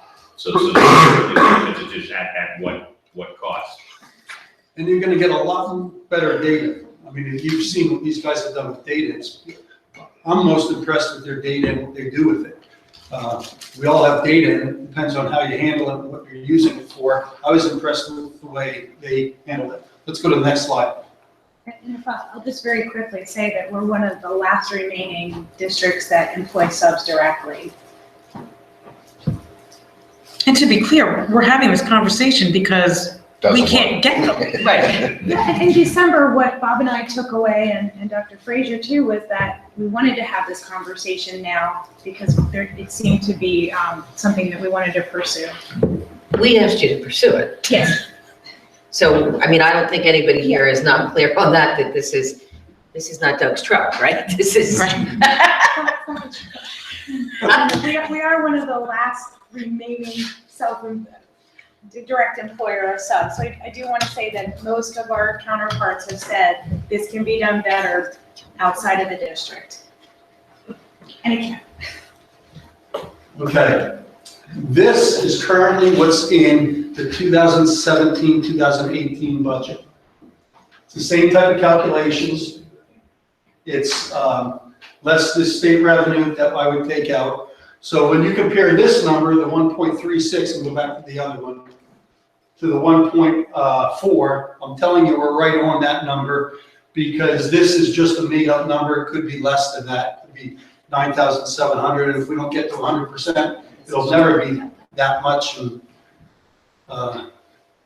so We're not guaranteeing 100% either, right? no, We're not. To be fair, I mean, to you, to be fair.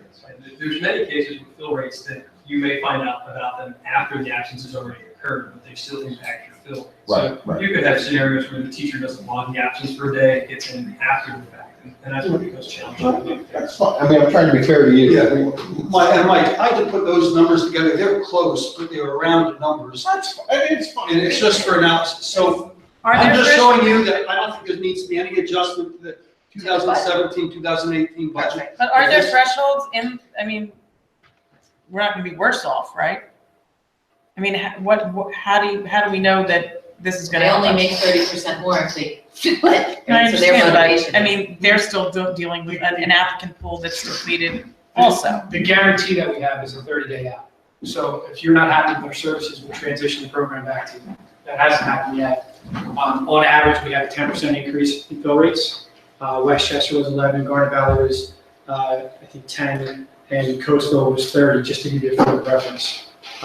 So if you're not happy with our services, we'll guarantee that you can exit the contract at any point in time with 30 days notice. I actually just have one very quick thing. So you guys are clearly skilled from a marketing standpoint. This is great. If I set cost aside, how welcoming are the buildings when you first walk into these buildings? If you're not just sending in, if what we're hearing is that traditionally, and I don't believe it's a Council Rock issue, it's an issue across the board that subs are standing, they're not feeling welcome, they're not able to sort of feel like they're part of the building as they're going in or don't have proper direction. So now you're hoping to get mentors to come in with the subs to do that.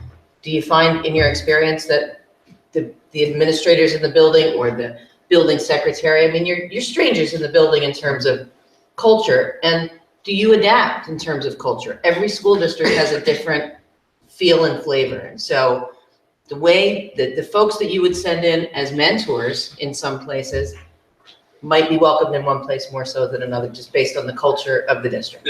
That's absolutely correct, and it may be the culture of the building. You know, we have some districts that certain building principals say, I don't want you in my classroom. I just don't appreciate that leadership or guidance from them. We're allowed to observe the subs to make sure that they're not tardy, that they're dressed the part, and counsel them from that behavior. And we take direction from administration as it relates to our program, because what works in one district may not work in another.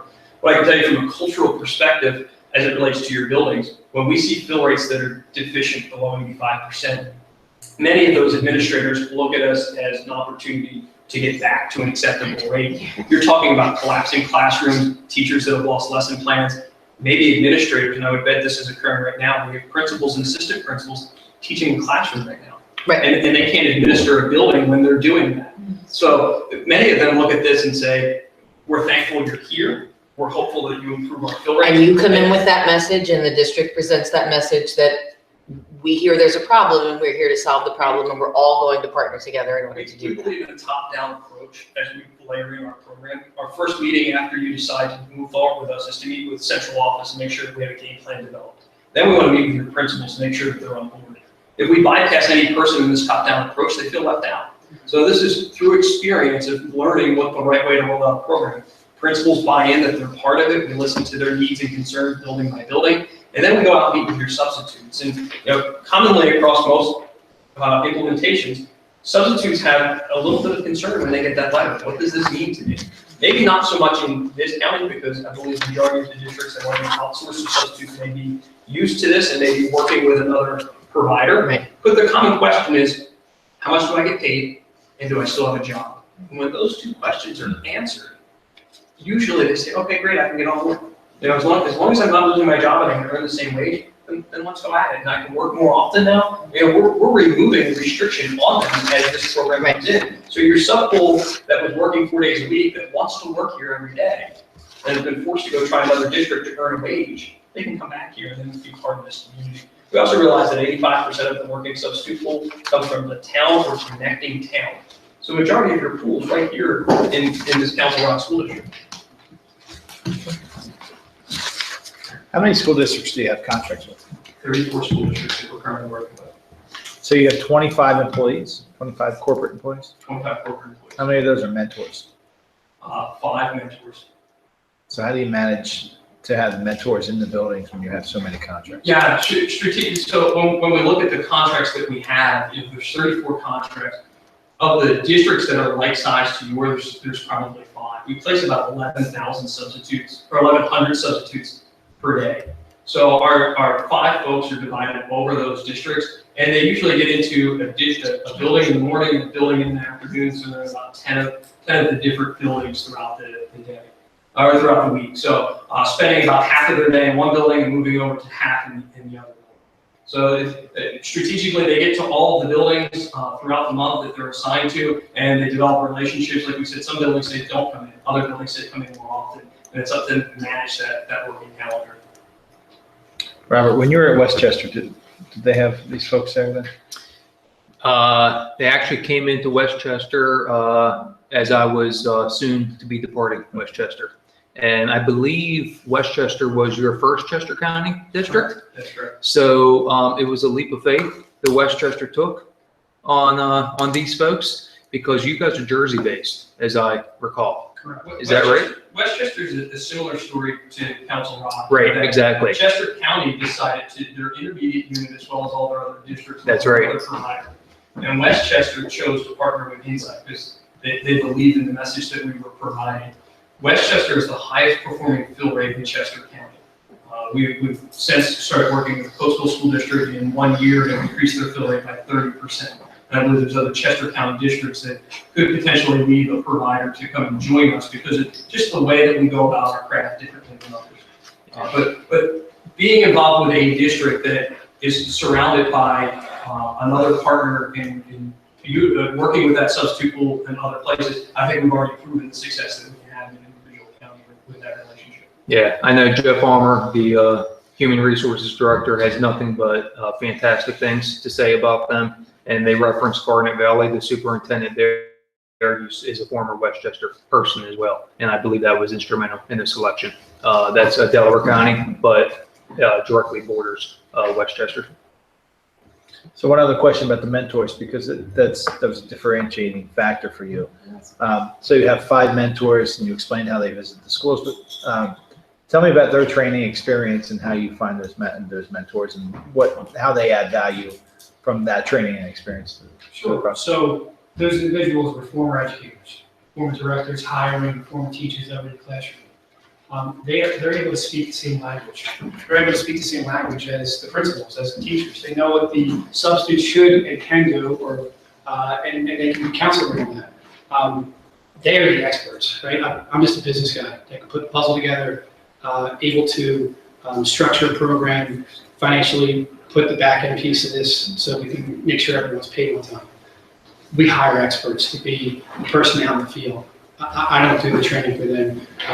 They work together themselves, get together and talk about best practices. But those individuals have experience, and experience, I think, is something that's a must in our program. It's not just a business person, an operator like Andrew or I that can put a puzzle together or hire somebody or look at a data point. It's individuals that can truly mentor somebody in question. Okay. How do they report? Do they work as a group, or do they have a manager that's similarly skilled? So there is a director of operations that they run up to. They meet every Friday at 11 o'clock. They go over. Does that person have similar skill set to what they have? Yes. Yeah. And they meet every Friday at 11 o'clock. They talk about, the good, the bad, the ugly, how they can help each other out. And it's something that, so full disclosure, when we worked at this other company, we had business people out there. And what we did was we made the administration and the board members happy. We went and saw them, we presented to them. We weren't inside the classroom. We weren't redeveloping the program, constantly trying to improve what was in that classroom. And we've taken a different approach now. It's get in the classroom and let that good news come up to you as opposed to us try to sell you on, whatever plan of action is. Okay. Any other questions, guys? Okay, thank you Thanks. guys. Thank you. Thank you very much. We appreciate the opportunity. Thank you. Bob, you want to move on? Yes, I think Christine's up again. Oh, okay.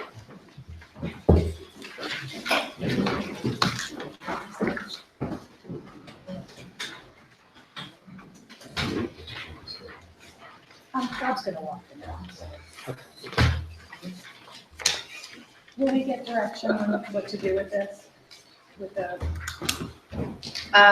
Yeah, I think the direction is bring it to the board table unless somebody wants to object. bring the contract with them to the board table? Yes. Oh, great. Just to be prepared, all the questions that we asked tonight will likely be asked again, right? You've been around us before.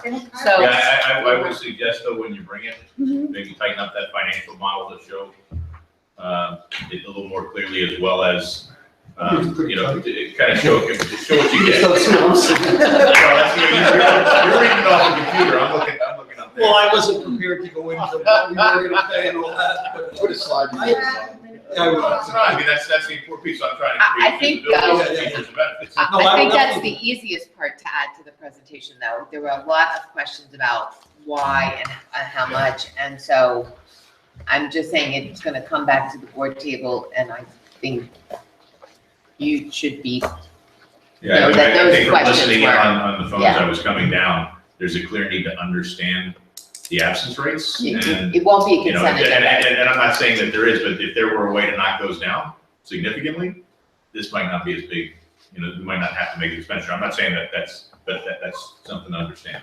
Can I have a minute? Or it offsets, if it I will, at least offsets the other, right? And I think, it sounds like you're committed to do that, but, you know, from a public perspective, that's a big number, 100 absences. So, Well, not only that, it's a lot, elimination of a lot of work, so I also think what the people who are doing that work today are either gonna be repurposed or how that savings is gonna be translated would be an important piece. Not a person, but like a workload. I think the transparency piece is just important because there's a bunch of moving parts.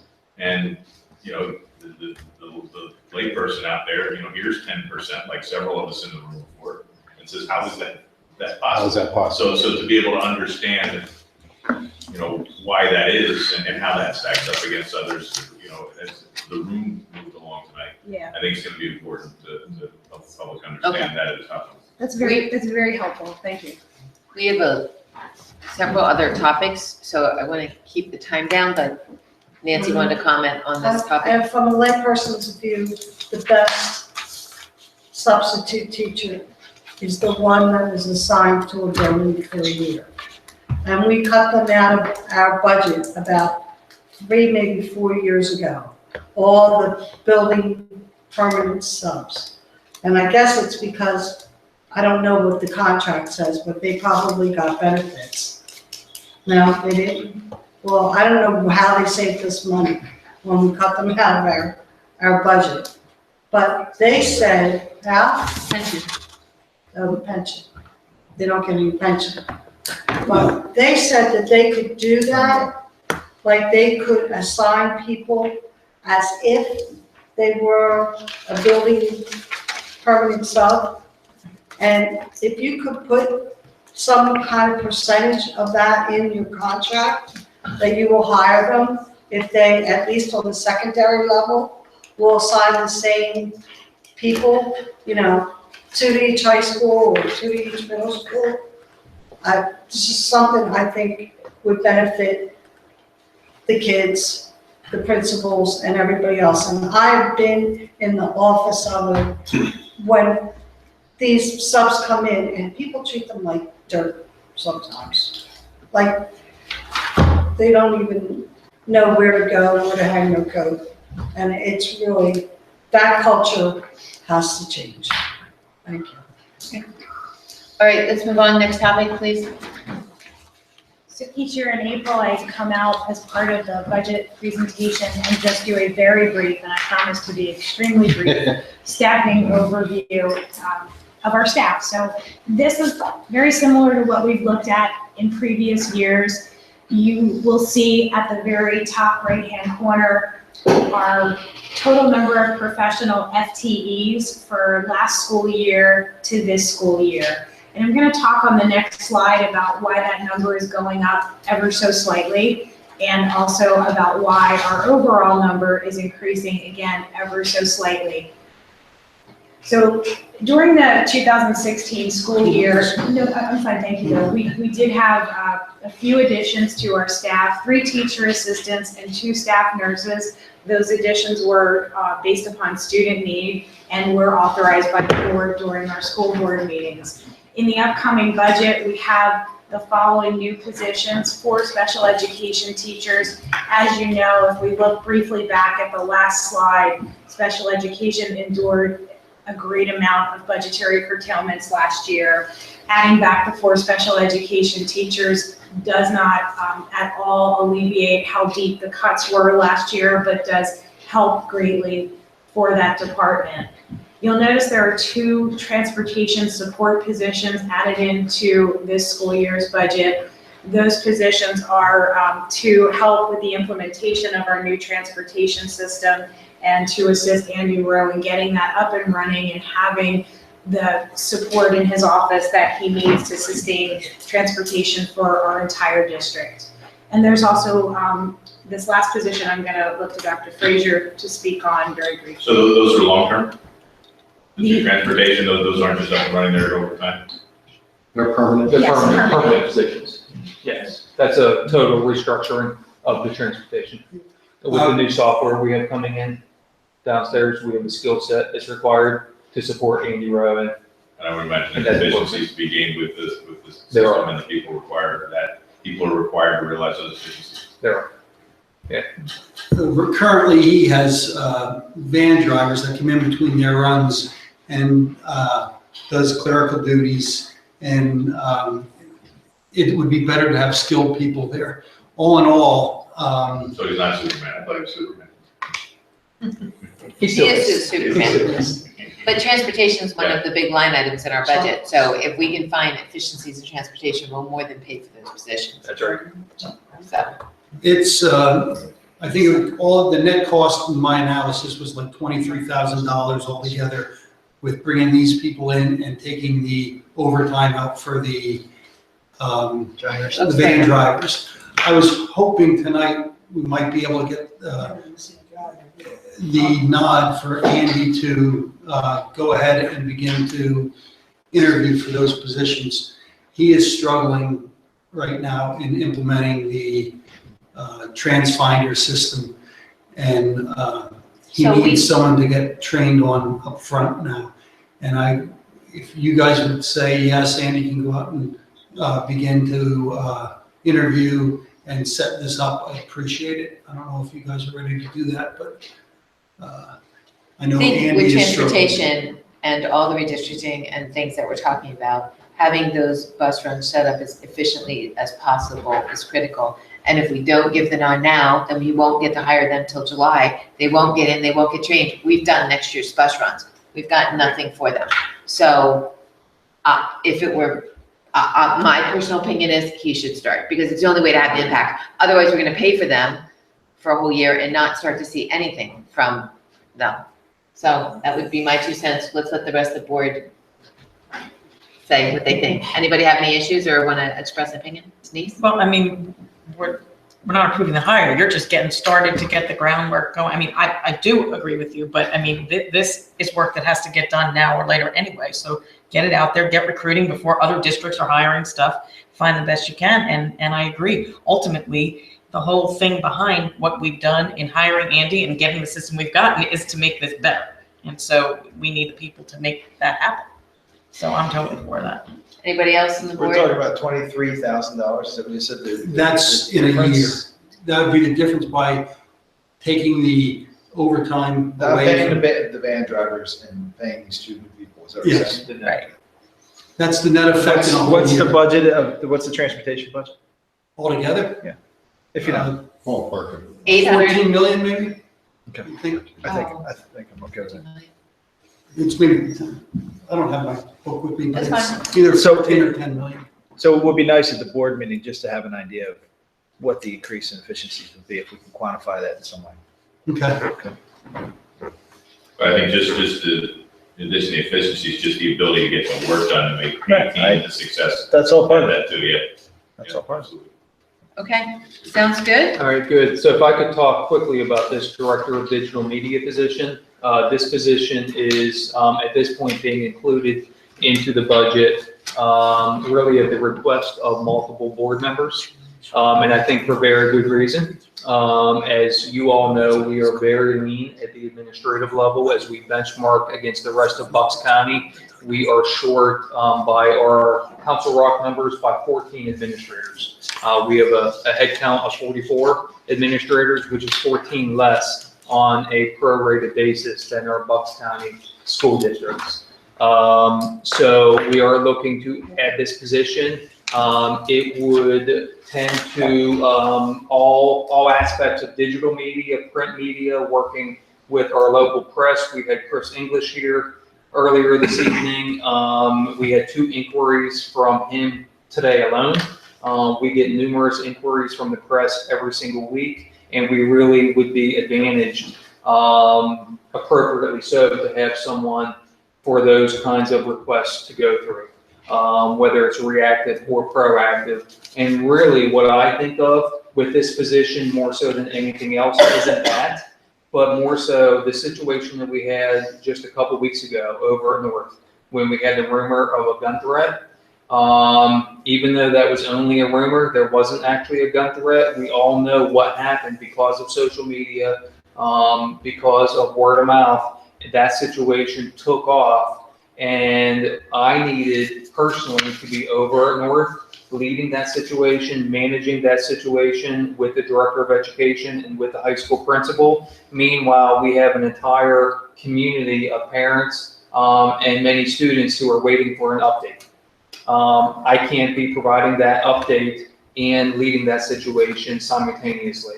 So it's a perfect example of a situation where an organization of our size, of our complexity, should have someone, really needs to have someone who is able and equipped to be able to work with us from a communication standpoint in those kinds of situations.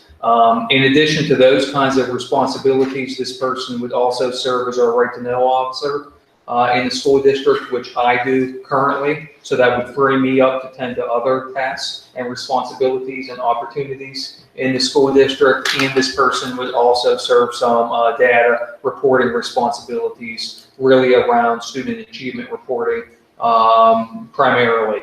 And that's a role that Barry Desco serves currently.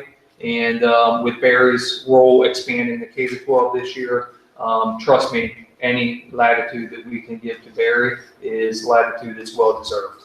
This is a drop in the bucket relative to relief that we probably should be giving to Barry with his role expanding to all 15 schools this year. So that's that position in a nutshell. I assume that includes the website too?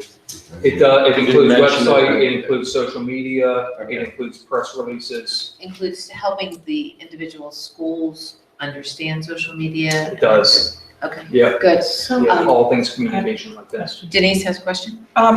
Is this combination of responsibilities reasonable in terms of a recruit? In other words, when I think of a communications person who would fill that part, I'm not sure that they would have the skills to be the data reporting person. Mm-hmm. So, but I don't know, in school districts, like, do we see this combination of skills No. in potential candidates? No, but in this school district, because we're currently 14 lean, we'll be 13 lean, we all do things that are an abnormal combination, to be honest. I'm just looking at it So- more in terms of the recruit, because you're No, I gonna put out understand. a job description, and somebody's gonna look at it and say, I had well, I do that, but I someone- don't do that. And Right.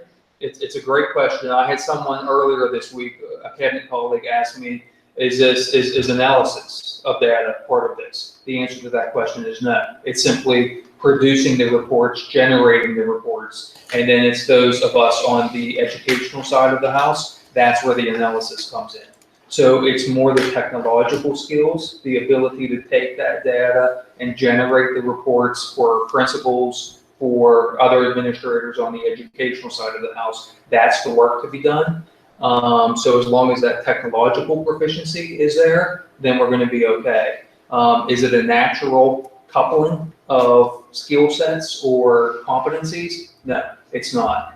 But because we are still shorthanded, even after hopefully potentially adding this position, it's a coupling that we're looking to force fit for the time being. One way you could look at it, Denise, is that this person will actually have to do the social media and the press releases about the data that they generate.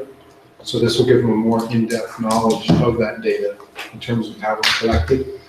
And the stuff that Barry's doing that's going to be taken away from him, a lot of it's formulaic.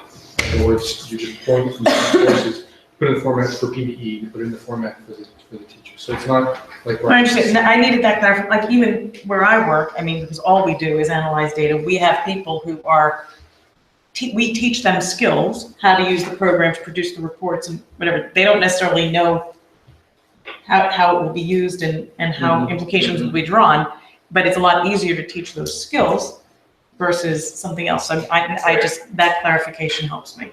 Other questions? Mark? Thank you. So what is the percentage of time that you think that this person will be doing this data, not analysis, but data processing compared to the communications?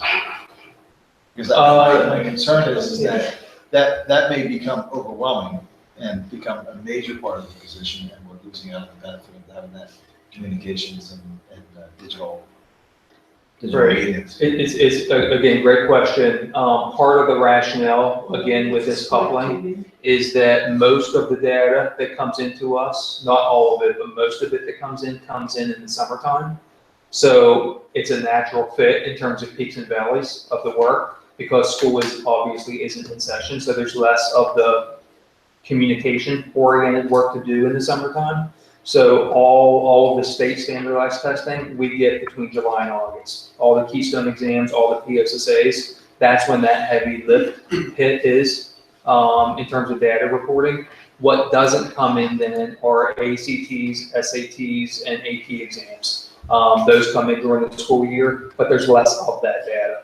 So the significant workload is in the summertime, and there's going to be less, again, from a digital and print communication standpoint in the summertime for that person. And this, so that's why I think the offset is there. And who will this person report to? Me. Okay. And I don't see a cost on them. We are budgeting a salary of $95,000. I think that it probably has a cushion in it. Target salary is probably going to be somewhere in the 80s. Potential is even there somewhere in the 70s. We know of a neighboring school district that just hired, not the same position, but a comparable position. They attempted to hire in the 70s, were unsuccessful in doing it. Our pool is probably going to be similar or the same to that. So chances are we're looking somewhere in the 80s from a salary standpoint. So what's the total cost? If we come in the 80s, let's call it. It'll be on one of the slides. Okay. I don't remember the cost. That's okay, let's keep going, because other, a lot of people have questions. No, Mike is next. Oh, sorry. I didn't realize that. I know, that's why I asked you to wait. Well, actually, two comments more. One comment is, after the north, I want people coming to Council Rock sites to get their information. It's not everywhere else, so I'm good for that. But the other comment is, a few years back, and I'll defer to board members, we hired a data guy. Where did that person go? I mean, we hired someone specifically, it was in the budget for data.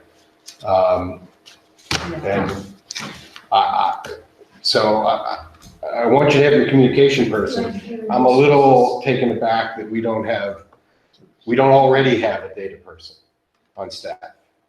So. Well, we do have, and I think that you've worked a little bit indirectly with Rick Cargus. Okay. So we do have Rick Cargus. I think what's changed since Rick has been in his role is just the explosion of data that we have in the school district. So this particular segment of data is something that Rick does not handle. Barry handles himself directly. And Barry got it because it was too much for Rick. Yeah, just the explosion of data. I mean, it's, like I said, it's become unwieldy.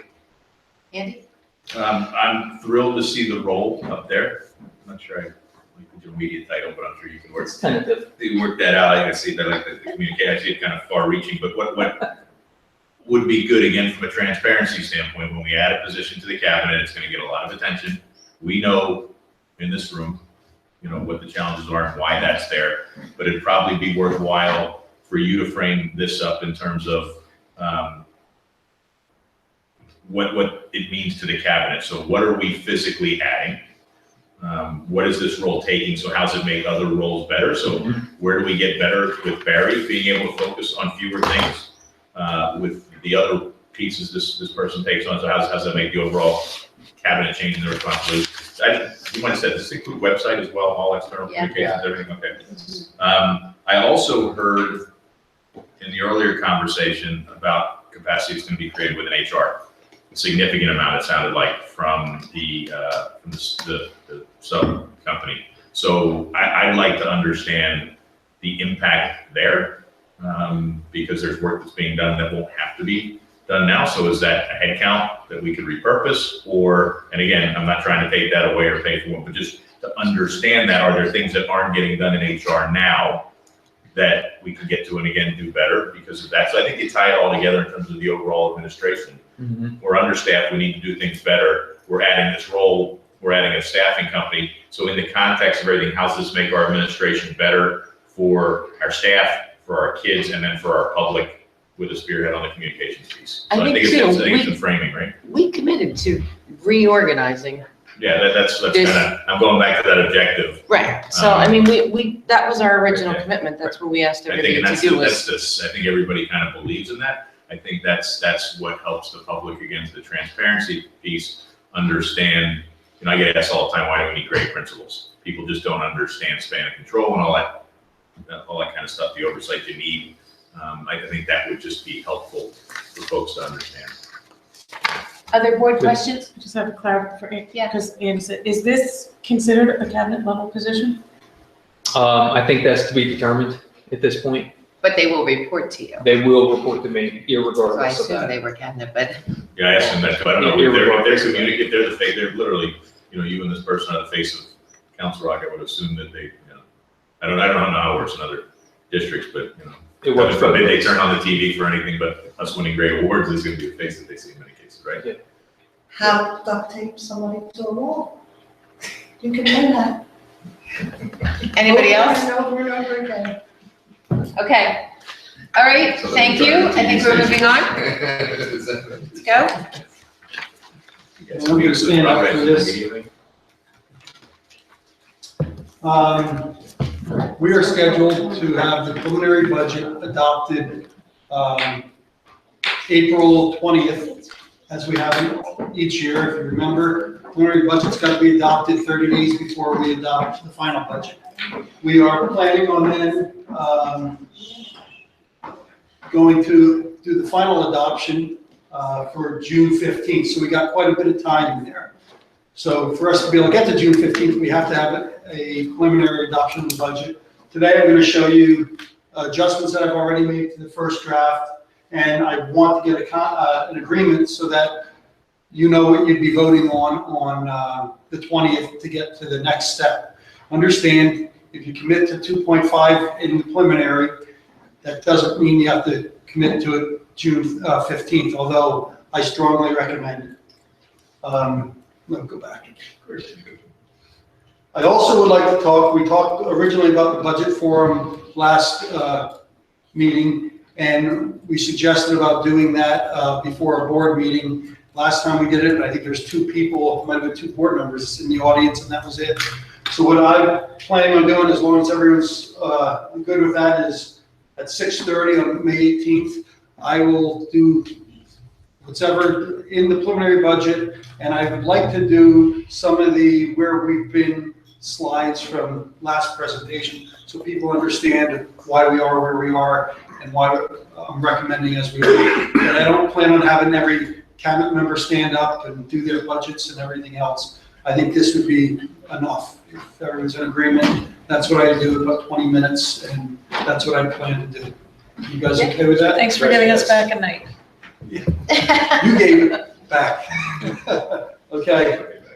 Now this is where the rubber hits the road, and they're small, but I want to get everything on one page. First draft of the budget, this is, if you go through, it's a different format, but it's exactly what we talked about at the last finance committee meeting. And the bottom line is, we need to make adjustments of $785,000. As we sit today, again, we're starting with the same numbers. These are the adjustments. I'm going to go over them. 15 professional retirements. Right now, we have 11.2 professional retirements. So that equates to $722,000 rather than $967,000. We had 2 good months with healthcare. I got the analysis done through February now. Last time it was through December. And I am comfortable that we will going to be able to reduce our healthcare costs by $100,000. With March coming up, and I don't know the numbers for March, I mean, I'm so sorry. It's really hard to hear what you guys are I'm sorry, how do you get a .2 time? And Nancy, can we just wait for the presentation? But please stop talking. It's really, really distracting. Nancy, there's 2.6 people retiring. Sorry for my hand. They're not full-time people, and they're retiring. They have 0.6. Okay, we got it.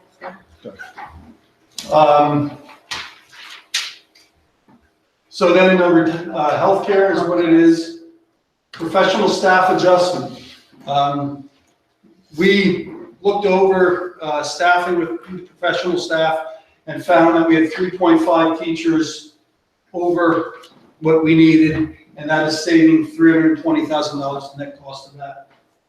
Communication specialist, I did not change the title. That is my title. It's not Robert's title. I apologize. But that cost is $137,728, and that's the net of the retirement. And that's with assumed husband and wife benefits. For pupil allocations, I'm going to reduce for pupil allocations by 5%. I will tell you that it's one of the areas of the budget that in the past couple of years has been expended less than what's been appropriated, and I believe we're able to do that without having any harm to the schools. MBIT, we're going to talk about the MBIT budget. The actual budget that passed from the preliminary saved us about $3,000. The next two is me looking at my office actually and finding that postage, now that we go with direct deposit, we don't send out advices or anything, it's all online. We have saved on postage, and there's other reasons why postage, so I'm allowed to cut, I'm able to cut $11,000 out of postage. Advertising is the same way. I found that advertising hasn't been as high as 3 years ago or 4 years ago, so I saved $3,000. The $61,000 is, I will tell you, Gail put it in the budget, and I put it in a different code, and when you looked at the budget document, you could see that there was $61,000 in the budget twice, so that was an error. That was my error. All in all, instead of having adjustments of $976,000, we have $1.2 million. Therefore, as we sit today, we still have to look at $572,000 of reductions. We're not holding capital reserves anymore, right? We haven't done that much to budgets. Or not capital reserves, There's no budgetary reserve in our budgets any longer. So what I'm suggesting, and this is projected, I could tell you, it's recommended that I recommend to you that I prepare a preliminary budget. And the only difference is that I still think we're going to get 15 retirements. So I'd like to make that adjustment in the preliminary budget. And that shows us that we still have to cut $320,000. I'm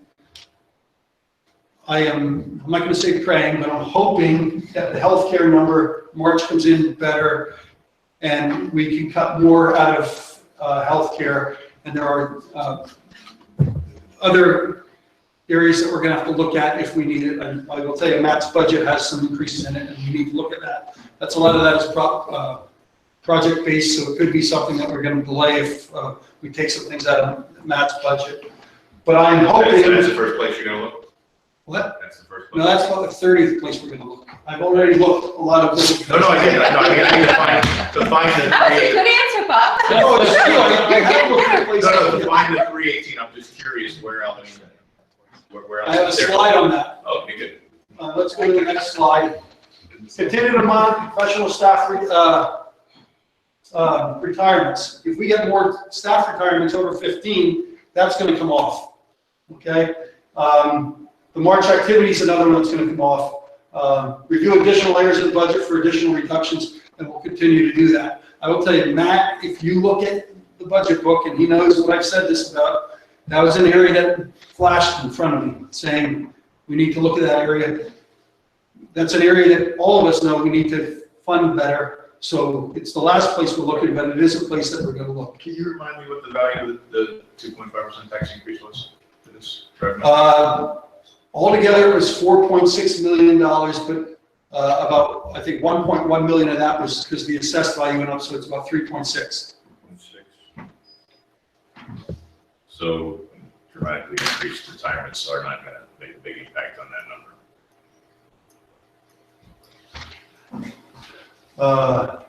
So we're going to have another, May 4th, we're going to have another budget update. But we also have another June budget update, so we have two.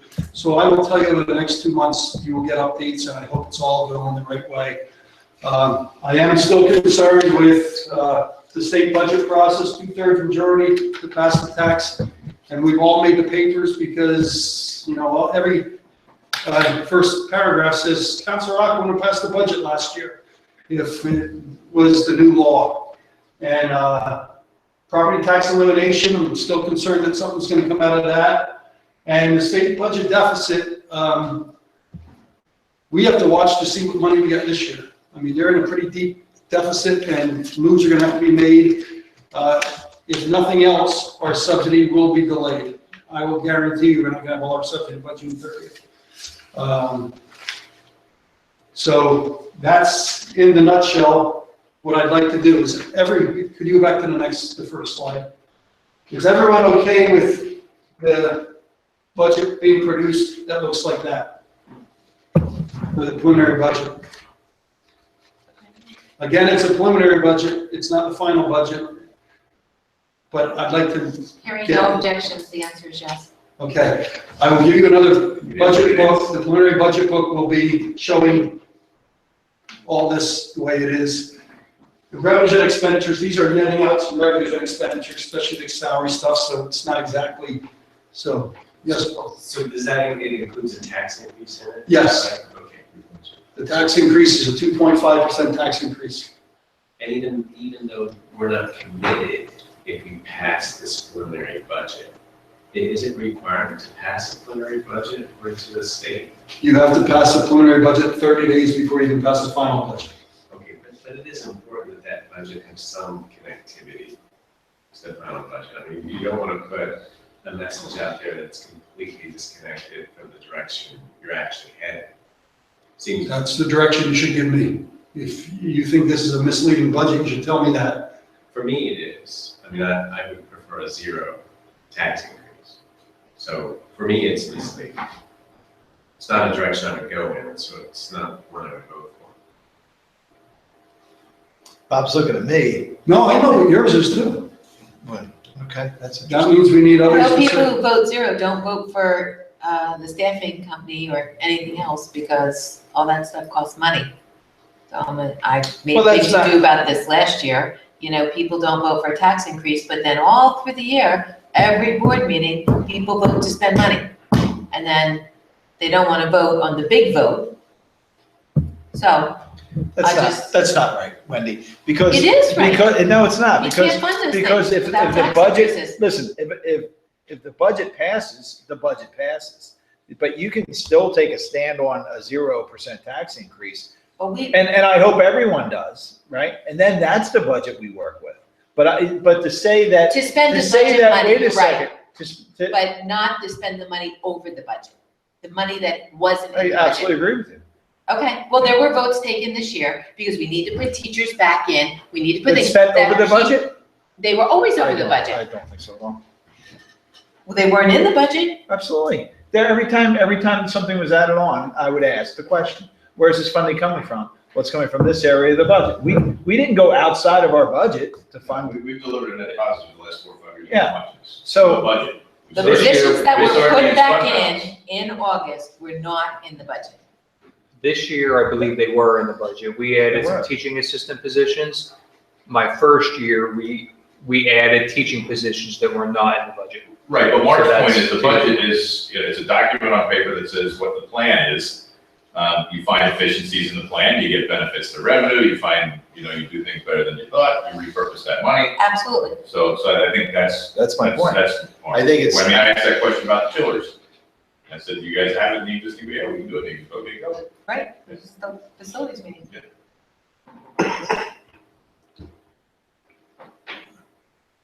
Well, So so, what direction to do this or not? I really just want the heads shake, because I know Bill, I don't expect you to vote for it then, and I understand that. But if I need 5 votes the 20th, and if this isn't it, then we should talk about what it should be, look like. So let's go around the table then. Mark? well, I've always had the opinion, and Jerry says it, that this now becomes our budget. I really don't have a problem moving forward with this as it's proposed. I won't vote for a 2.5% tax increase. I'm gonna tell you that right now. But I'm okay with moving forward with that. I think a little differently, but I respect what Bill's saying. But, you know, like Jerry has said, this is now our budget, and I'm okay with that. Does that make sense? Okay. Meaning ours to do what we will. That's right. You're passing the reins. That's how I see it. Denise? Right, well, I agree in that spirit. I'm okay passing that as a preliminary budget. That is not in any way a commitment to vote on June, whatever date that is for that. It's my birthday. Doesn't matter. Now the president. Change the No, it really is. Kyle? Yeah, I'm good. Okay. Andy, you spoke? We good? Yes, you can present them. Mike, I'm sorry. Okay, no, I'm not, okay, I'm sorry. Okay. No, it's okay. No, just one question. I see use of fund balance up top at about $6 million. Yep. And I see use of fund balance down below. Yep. So we're using $9 million for fund balance? No.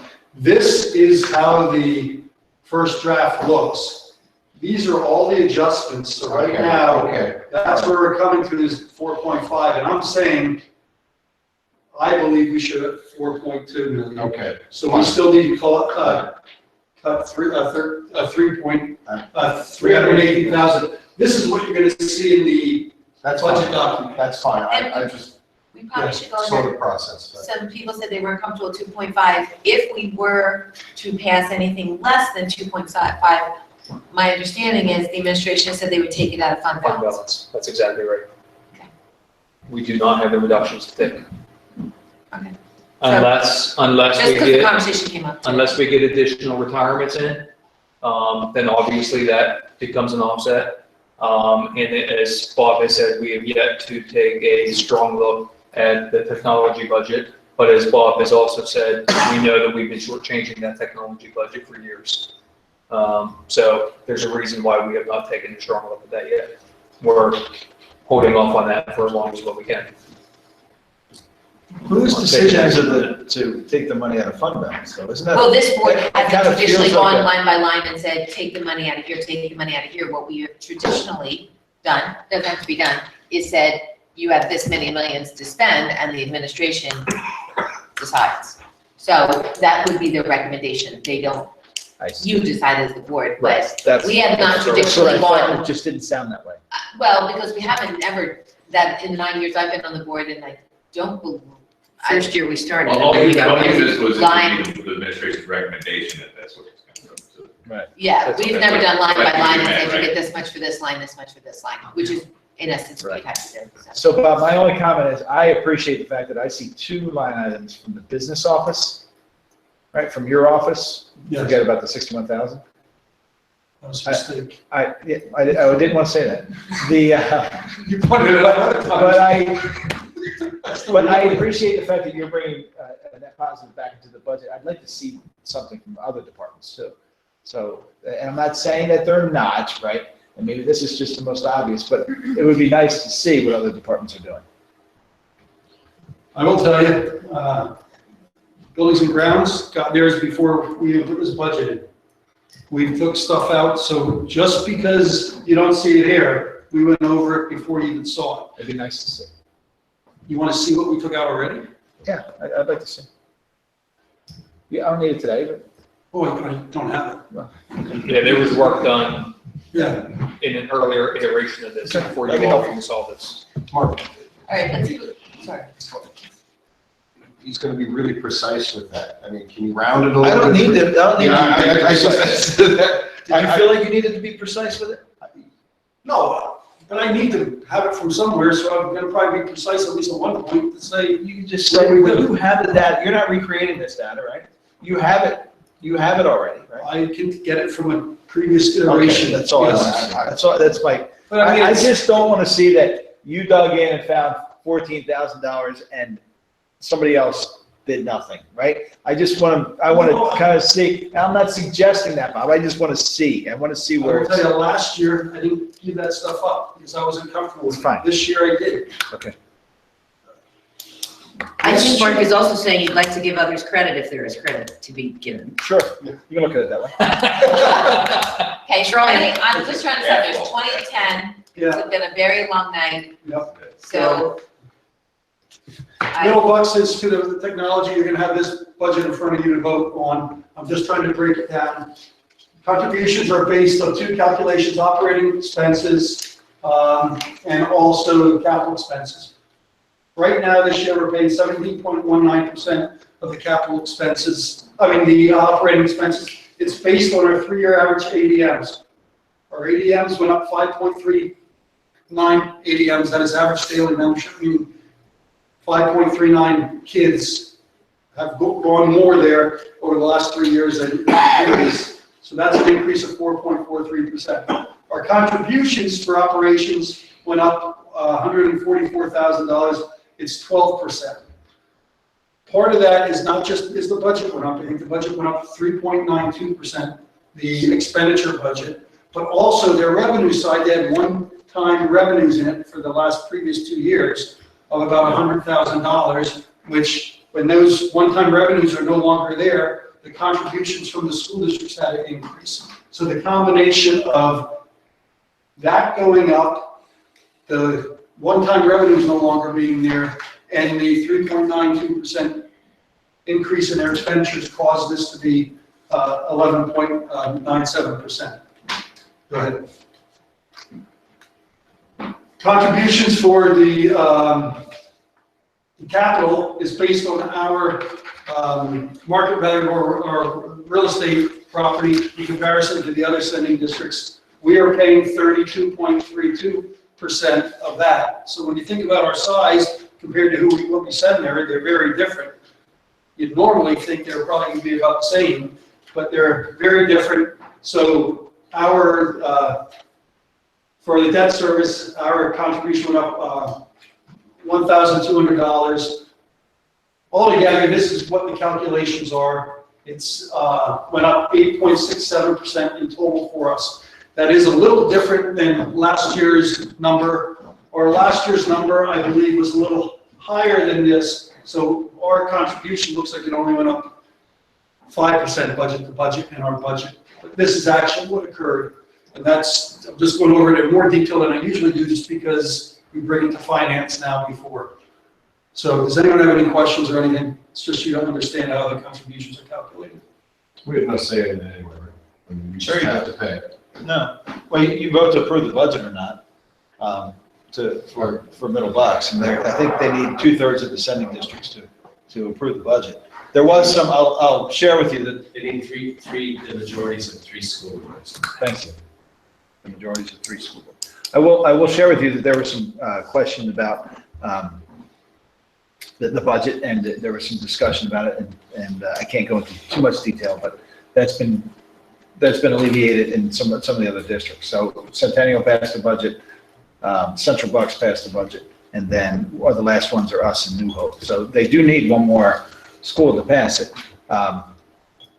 It's all based on calculations of the sending districts, even the teaching salaries, the administration salaries, there's just not a lot of movement there, and then, you know, I don't know, Bill, if you have any other comments. Yeah, but- the budget increase there, 2/3 of it was healthcare and pension.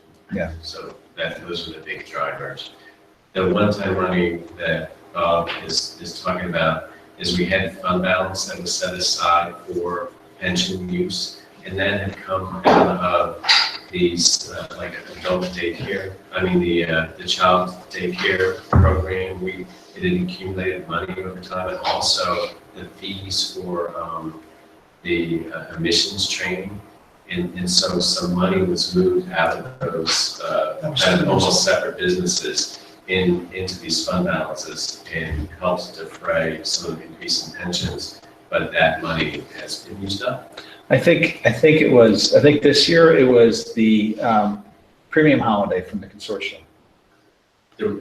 Yeah, and that's a whole new Yeah, project too. I think that was the one time, that was the this year. The year, you described the year before, exactly that. So can I ask 2 years of one-time revenues.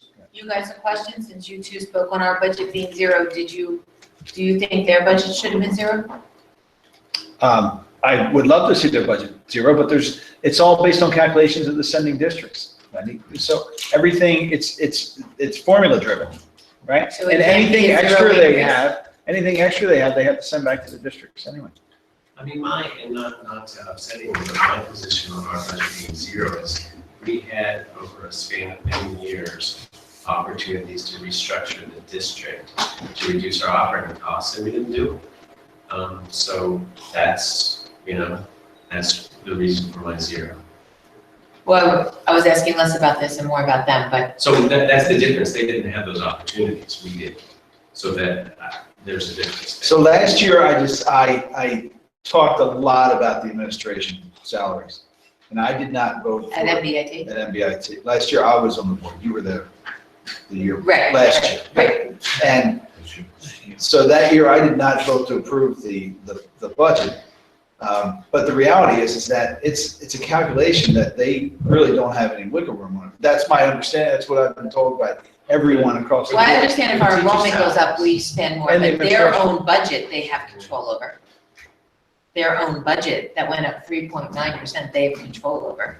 I mean, how much we spend if we have more kids go there, I agree, we can't, that just, But in fact, we but want the that. majority right? of We want more. that increase being Right, contracts and 3.9% was their, okay, so, It's mostly driven by teachers and their salaries. Ours- based so is on- ours. right, It's so is based ours. on the pay of the districts. So Right. they don't get That's to right. choose what they pay their teachers. They I choose see. based on what the districts pay. their Okay. teachers. I just But you know wanted what, to, Bill? Bill said that. And I shouldn't get in the middle of this, but I get my back up at times. In the last 6 years, we cut 105 positions. So, I mean, when you look at it, although the negotiations are different and all that, we had to make tough choices. And I think I see some people in the room here that are gonna try to make us make tougher choices again, which I'm at the point that I'm concerned about it. I really am. I'm concerned about where this district's gonna go. And, that's my spiel, but that's what I just want to say, is that just because they have negotiations, we haven't cut positions. You're not putting them in that position, and we've been in that position, and we made those hard choices. So I just want to say that because no one said that, but I want to say that. I think that's a fair point. The only thing I'd like to see is the rate of increase of their budget compared to ours in the last 5 years or so. I mean, if they're doing this, I can't vote for that. I mean, if we have to keep our rates down, then so do everything we fund. I mean, so. You probably have those easily. I just have to go back and summarize it now. Yeah. Okay. I'm sorry I said that, but If we don't vote for it, we're still stuck with it, assuming it gets approved by everybody else, right? Oh, no, if we don't vote for it and New Hope doesn't vote for it, then it goes back to MBIT. So, you know, there was some discussion about if we could pull it back, because there were questions about the budget. But the only way to, and I think I mentioned it to Wendy, but the only way for us to send it back to MBIT is not to vote for it. So if there are questions that you want addressed, listen, we're your representatives. Send it back and we'll revisit it. I'm not suggesting that we should do that. I was responding to something that I just Okay, you're good. Okay, this is real quick stuff. Student activity fund account request. These are accounts that I'm kind of notifying you that there are new groups that are in these schools and they've requested accounts. It says that in the board policy that I'm supposed to notify you guys. If anyone wants to talk to me about any one of these, I sent them out in the last packet. You can read about what they're doing and stuff. But it's just for you guys to know that they're doing this. But these aren't new clubs. They are new accounts, so if they aren't new clubs, they didn't have accounts and they weren't raising money. I don't know if they might put it in student council or something like that, but they've requested these clubs now, so that there's some type of fundraising that's gonna go on here. And for their operations, they now have a student committee and all that. If there's any specific ones, give me a call, because I can research them more. No, I mean, I know that these are not new clubs, so it is more just a accounting shift, because if they were doing anything and making money, which they were, that was just being accounted for somewhere else. Right, Now, you see that's gonna come student someplace council else, then. because for whatever reasons, now they want their own Yes, accounts. yes. So no further research necessary. Done. This is the 2017-18 bid awards. I sent this information out to you too. I have copies of them so you can see the values of it if you'd like. But I would expect to put these on the consent agenda. And they're in preparation for next year's budget. Great. Student handbook Okay. really does seem ridiculous. Let's have board comment. Then we're gonna have public comment, board comment. Okay. Public comment. I come to these meetings, I try to learn as much as I can and pay attention. And sometimes I don't understand things. I apologize for my talking, but I never knew that anybody under a .5 could get retirement benefits. So when he said it was a .2, I wanted to know how you got retirement at .2. And nobody around me knew. So I'm sorry that I burst out like that. I didn't hear you. Evidently I was so loud, he couldn't hear me. So, then the thing that I'm most interested in is the technology budget, and I have no idea what's in it. I want to know if there's any way on the web or anybody I can find out what is in it. On the web, no. Just because we're in process Yeah. with the budget right now. However, you can certainly have a conversation with Mr. Frederickson about what's in it. And again, it's sort of in pencil at this point. And then you asked if the people, the board members like the format of your budget. And I've been observing Council Rock through so many different budget formats. We had zero-based budgeting, we had the OMJ Roberts budget, we've had building-based budgets. But the one I like the most, no matter what form, is where you get year to year and you get what percentage up and what percentage down each one of the lines is. And that's going away altogether. So it's hard to judge where the increases and the decreases are when you don't have that. You know what I'm talking about. Don't look at me. I think the budget document has exactly what you're describing. It's I all don't in have a here. budget book. It's all in I'm here. just watching what you're doing up there. Oh, up here, this is Yeah. just summary. I can't put the Yeah. whole budget up there. Yeah. Okay. Is the budget book online? Yes, yep. Okay. And of course, I'm hoping this person that you're gonna hire, if not in charge of the TV, will have 6 months to give a recommendation of what we should do. I know that they'll be very busy in the beginning, but